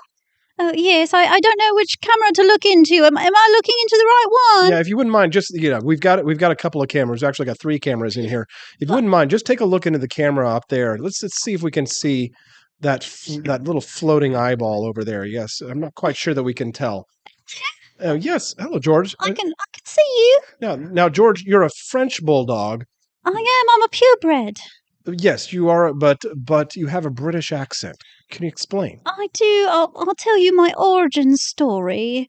So I actually was born in Florida from a breeder, and the breeder didn't like my face, and so I actually got put in the hands of an animal foster care place, and and they took me, and then they advertised me to different people, and my mummy and my daddy, they ended up adopting me. So I'm really from Florida, but then I actually learned I have some British ancestry. I'm actually related to royalty in Britain. Now, Stephanie, you and I, like, because we've had French Bulldogs, this is our second French Bulldog. We know a little bit about the background of French Bulldogs. So there is a connection to England with French Bulldogs. Hey, it's so funny. I was actually reading about a king who had a French Bulldog as a pet a long, long time ago. It was like the Romanov family. Mm-hmm. And so the Romanovs of Russia. Yes, and then there was I think he married someone from he was the Dutch or something, or Wales. Yeah. But yeah, there really is royalty that owned a French Bulldog. Well, they were the ones who were murdered during the Russian Revolution by Lenin and the others in the in the early 1900s. Yes. So yeah, but there are actual pictures of the queen of Russia at the time. It's Tsarina. At the time, with her French Bulldogs, and because she was a big fan of them. But the origin of French Bulldogs actually comes from English Bulldogs, because a French Bulldog is a combination of an English Bulldog and a Terrier. Okay. And the history of it is that the loom ladies who worked in the factories in the early 1900s, who worked in on looms, they wanted to have a pet that they could use to keep warm, to sit on their lap. Oh, I didn't know that. That's so interesting. Yeah, to keep them warm, to sit on their lap. And then George is keeping me warm. And exactly. It's working. And they also wanted a dog that would hunt rats. In the factory. So a French Bulldog is actually, because, Terriers are good at ratting, French Bulldogs and, mixed with an English Bulldog makes, a French Bulldog. So what happened was that the English factory worker ladies, took some of them, immigrated to France, and they took their bulldogs with them, and they were called French Bulldogs because by the time they came to the United States, they had become sort of in vogue in France. Right. So they're like, we need to own this. We need to make it ours. Exactly. And so the characteristic of the Frenchie is that it's an English Bulldog mixed with a Terrier. But the thing about them that is so characteristic, of course, is what? Their ears. Right? Yes, and their flat face. Their flat face and their ears. And the thing about their ears, the reason why those ears stand up is because there are breeds of French Bulldogs that have ears that go down. Really? That would be so cute. Yeah, they are very cute. But it was funny because when, like, the American Kennel Club back in the day, when they were talking about purebred dogs, there was kind of a competition between dogs who were dogs who had their ears down and the Americans who preferred their dogs to be up. So because French Bulldogs who had pointy ears, bat-like ears, were not being accepted in these European contests, the Americans started their own, French Bulldog societies with their ears up. Wow. So now in the United States, it's commonly accepted, the breed standard is that you have a dog with its ears up and their little butts, which is interesting. George has no tail. Do you need me to show his butt? Can we please see his butt? Yes. We'd like to see his butt George, on camera if you don't mind. You want to show your rear? Let's take a look. Yeah, somebody see. Let's take a look. Let's point his butt up there at the camera if you don't mind. You can see there he doesn't really have a tail. That's kind of one of the characteristics there. It's like a little poof, like a bunny. Yeah, that's more characteristic. It doesn't move. His doesn't Exactly. move. Calvin, though, he has a little croissant tail, which does move. He does have a little croissant tail that kind of just goes, it looks like a little turd, and it goes nub nub nub nub nub nub nub nub nub nub nub nub nub nub nub. So it's just amazing how the tail grows, because it's right next to the area where they go to the bathroom, and you're like, but the tail just gets out of the way somehow. Fun fact: a French Bulldog is a regular bulldog that has been cut into strips. Haha, cooking joke. Thank you. You can text the show this morning. That's so sad. Somebody said that he looks so young. Look at the whiskers. Yeah, he is. How old is he? He actually just turned 1 year old on August 7th. Mm-hmm. One of our listeners texted in and said, Stephanie is right about cilantro.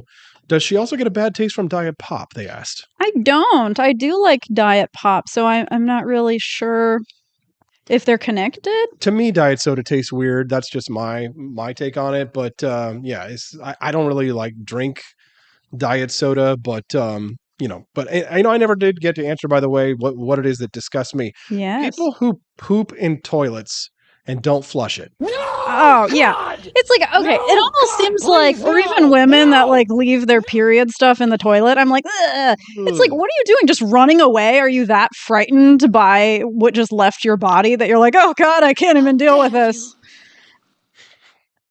I don't get it. Why just leave? I don't understand either, but it's just absolutely disgusting. What's something that absolutely disgusts you? Send us a text this morning at 573-319-1586. I've got my French Bulldog, George Morris Petersen, over on the stream this morning, so you definitely want to check it out if you're just listening in. I'm chewing my bone. Yeah. It's my very favorite hobby. Another listener texted, or Tony Allegro over in the live stream said, I'm renaming French Bulldogs to Freedom Bulldogs. Very funny. Aww. So speaking of Freedom Bulldogs, how did George get his George Morris Petersen? So explain to our listeners the origin of his name. All right. So George is named after George Washington, our first president. And then his middle name is Morris, which is after Gouverneur Morris, who was a founding father. He's not really well known by a lot of people. He actually wrote the preamble to the Constitution, and he was known to be quite a ladies' man. That was our hope for George when naming him that. Yeah, he actually died because apparently he had some kind of an infection after he had an encounter with a woman that was like a married woman that he cheated on with. And he died because he took a whale bone, the bone of a whale, and used it to try and clear out whatever was inside of his penis. What? Aren't whale bones huge? Like, how big is this not bone? Not all the bones. Not all of them are gigantic, but he used a whale bone penis. It's like you kill an entire whale for a super small bone. Like, what? So he used a whale bone to clear out his penis. And apparently whatever he did when he was trying to clear out the blockage, he got infected and then he died from that. Wow, So this is the kind of stuff that starts monkeypox. People just mixing with animals. Chris Morrill on the live stream says the French also eat snails. Madness. Now, I think snails are good. We had them on the cruise. You had them on the cruise for the first time. I tried them. I did. Yes. I did like them. Yeah, they're good. It's just, it feels weird in your mouth because it's kind of gummy. That's what she said. You can text the show this morning, something that disgusts you. Send me a text at 573-319-1586. Tell us something that absolutely disgusts you. We'd love to hear from you what you think.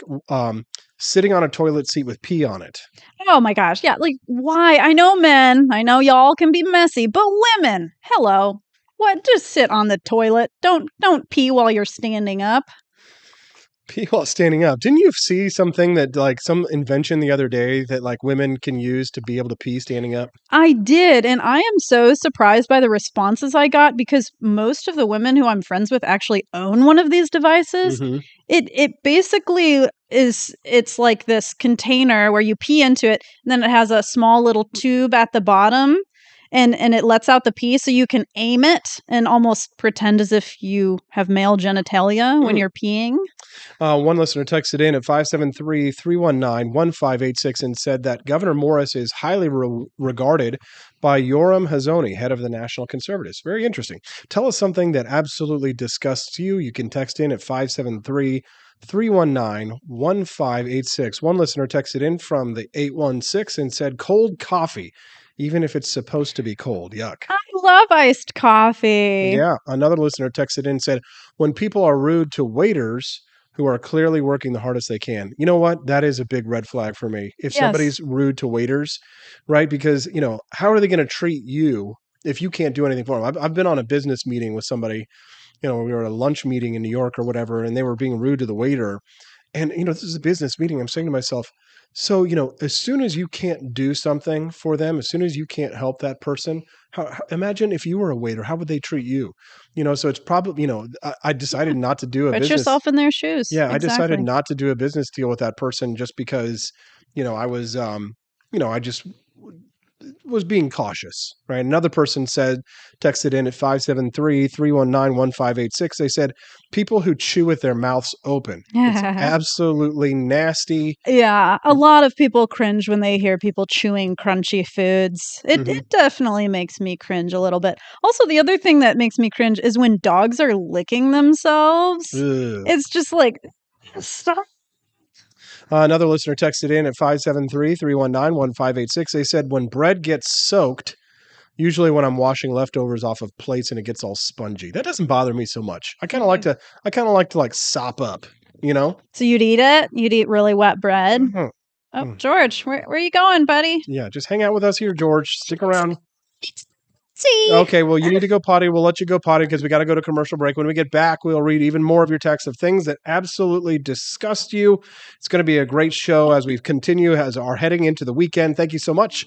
We'll be back on the Wake Up America Show with Austin Petersen at wakeupAmericaShow.com. I enlisted as a medic to be there to help my patients, and after an injury, I found myself as a patient. I experienced post-traumatic seizures. Depression is a big one that comes along with it, PTSD. So I pursued my PhD in neuroscience and regenerative medicine. The coalition has helped fund my academic pursuits. They genuinely care about helping the vet in whatever way that they can. Through supporting the coalition, you're supporting some of the veterans that have the biggest needs. Visit saluteheroes.org to learn more.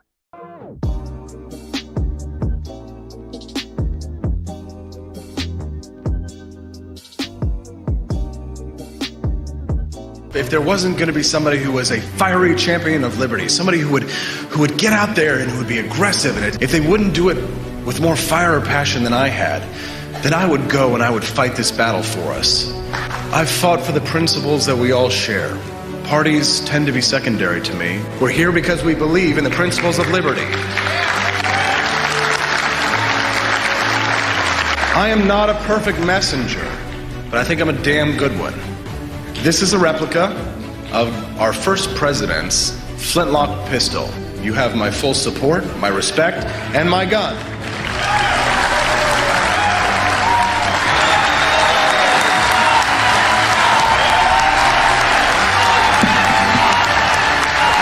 Thank you, Ben.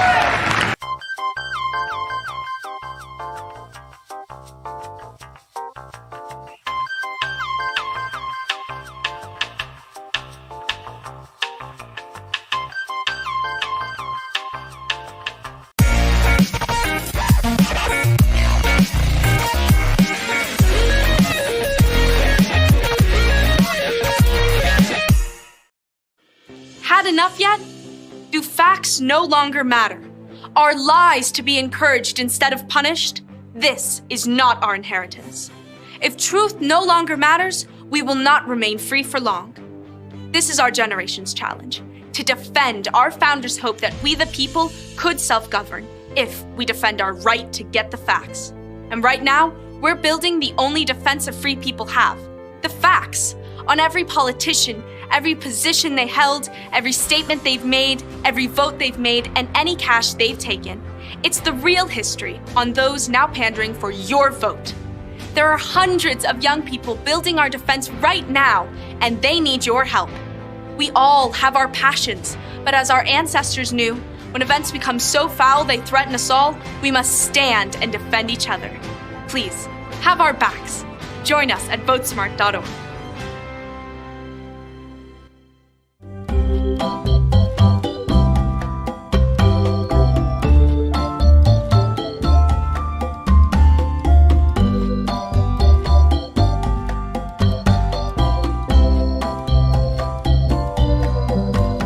What would happen if I had to pick up the phone, call 911 for one of my family members or one of my neighbors? What would I do if no one was on the other end to respond?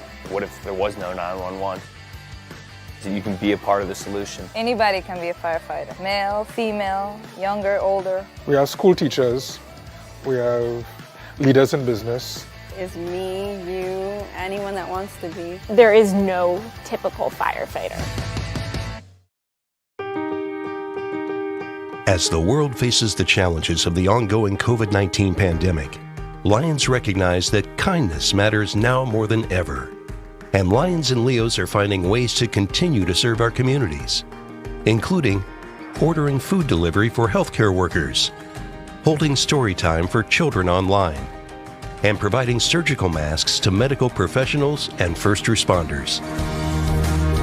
Empowering us to do more, Lions Clubs International Foundation has provided nearly $2.5 million in grant funding for COVID-19 relief. And that support continues to grow. For more than 100 years, in times of need, Lions always find a way to help those around them. And after we emerge from this, we will be stronger than ever. Visit lionsclubs.org to learn more.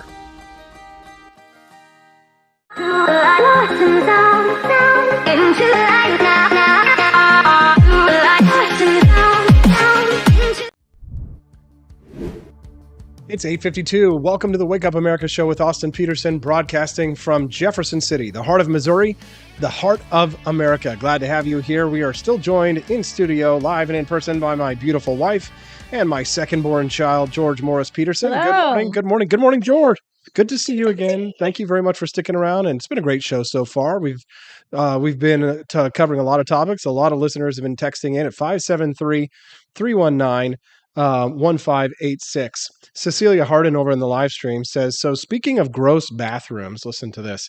I was up in the Grand Tetons on Monday, which means big boobies, and wanted to use the restroom before driving back to my parents, about 30 minutes.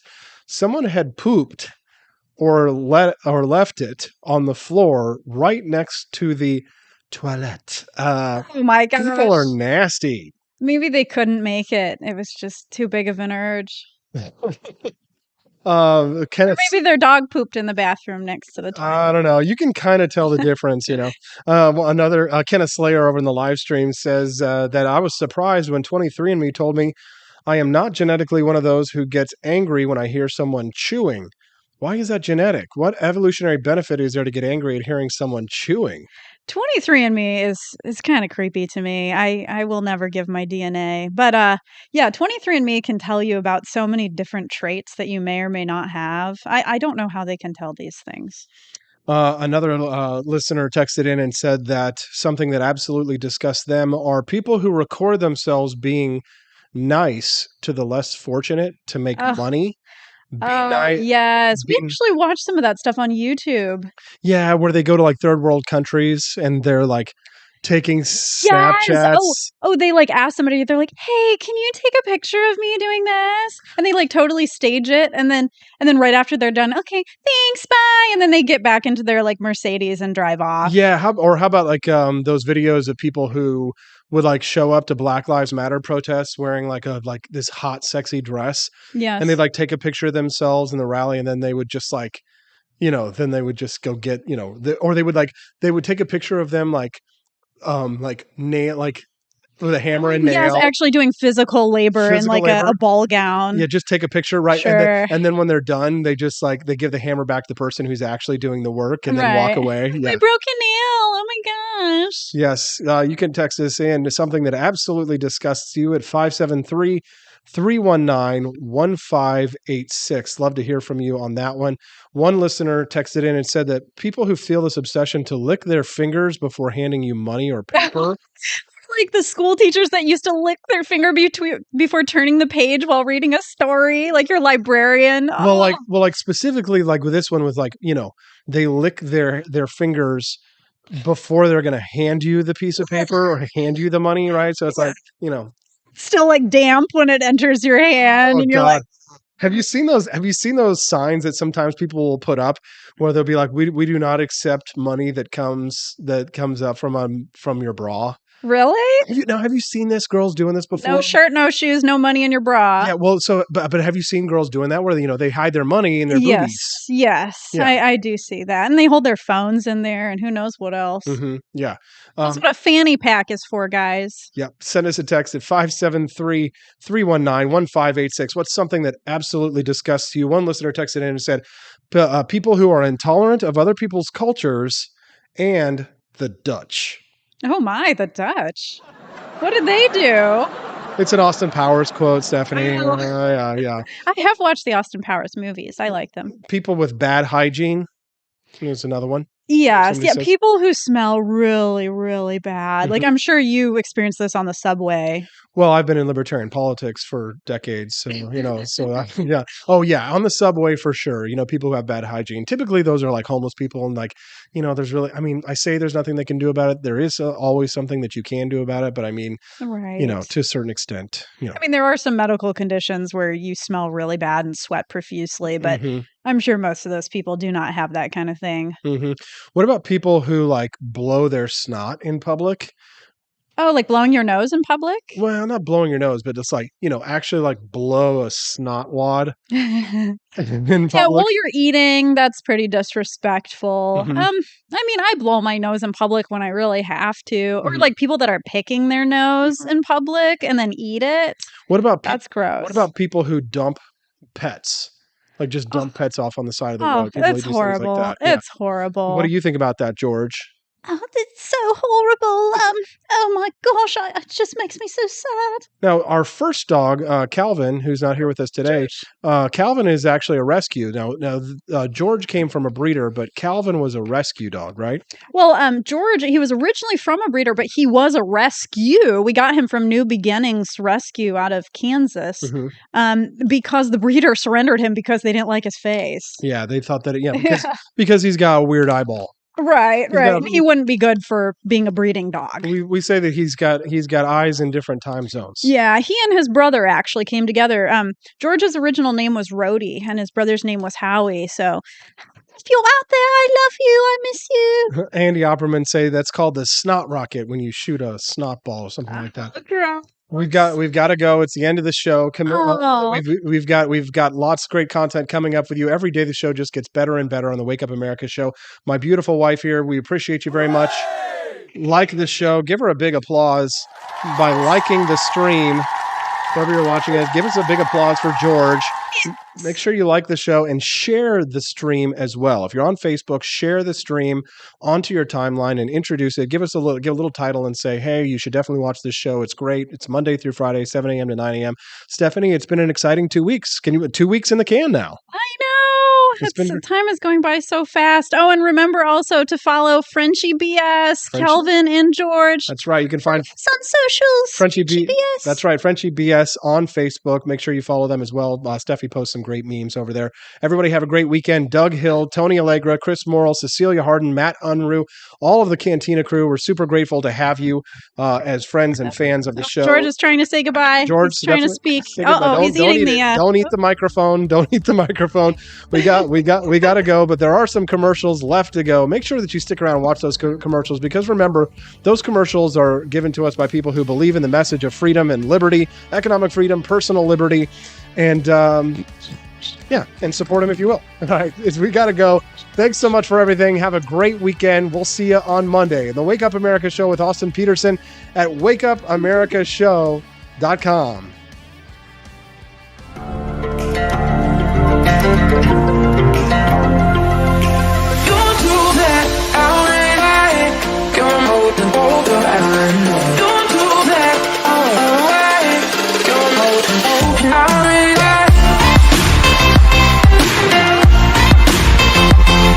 It's morning again in America. Our country is prouder and stronger and better.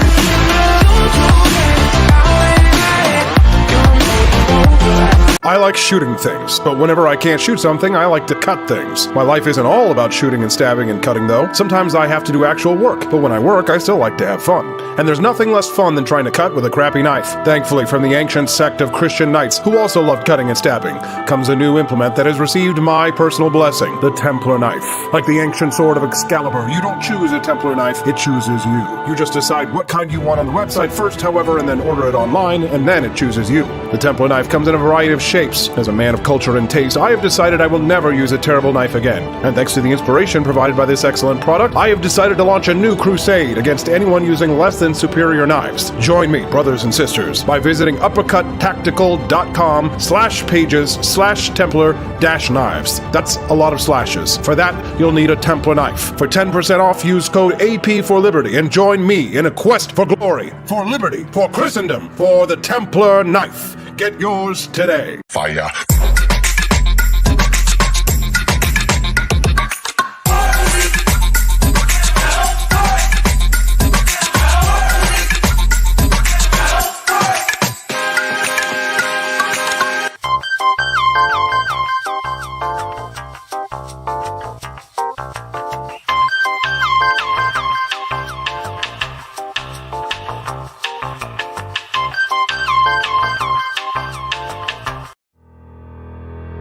Your printing company stinks. They charge you too much money and they don't love America enough. We've got the solution. Patriot Printing USA. Whether you're running for office, saving souls, or just need business cards that will get you the new job you've been looking for, Patriot Printing USA has got you covered with the best prices around. Palm cards, brochures, bumper stickers, door hangers, you name it, we've got it. PatriotPrintingUSA.com. That's PatriotPrintingUSA.com.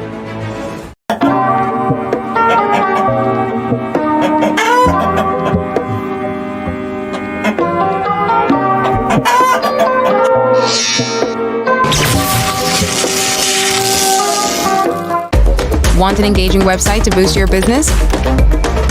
You're just a click away from 5-star Fiverr talent. Hundreds of freelancer skills like web design. Head to Fiverr.com today and get something started.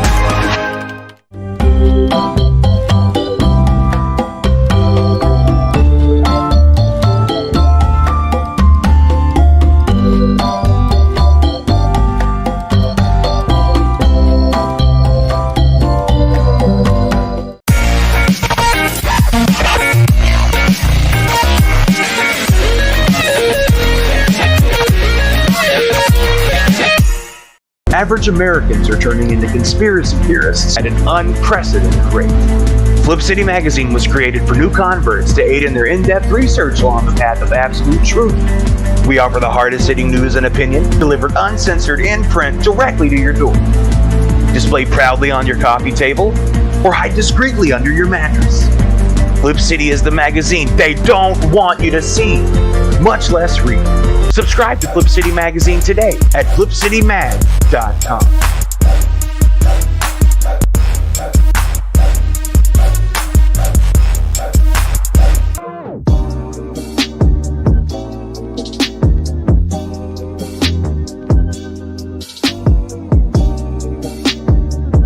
I would remind you that extremism in the defense of liberty is no vice. It is better to settle these matters in the courts than on the streets, and new laws are needed at every level. But law alone cannot make men see right.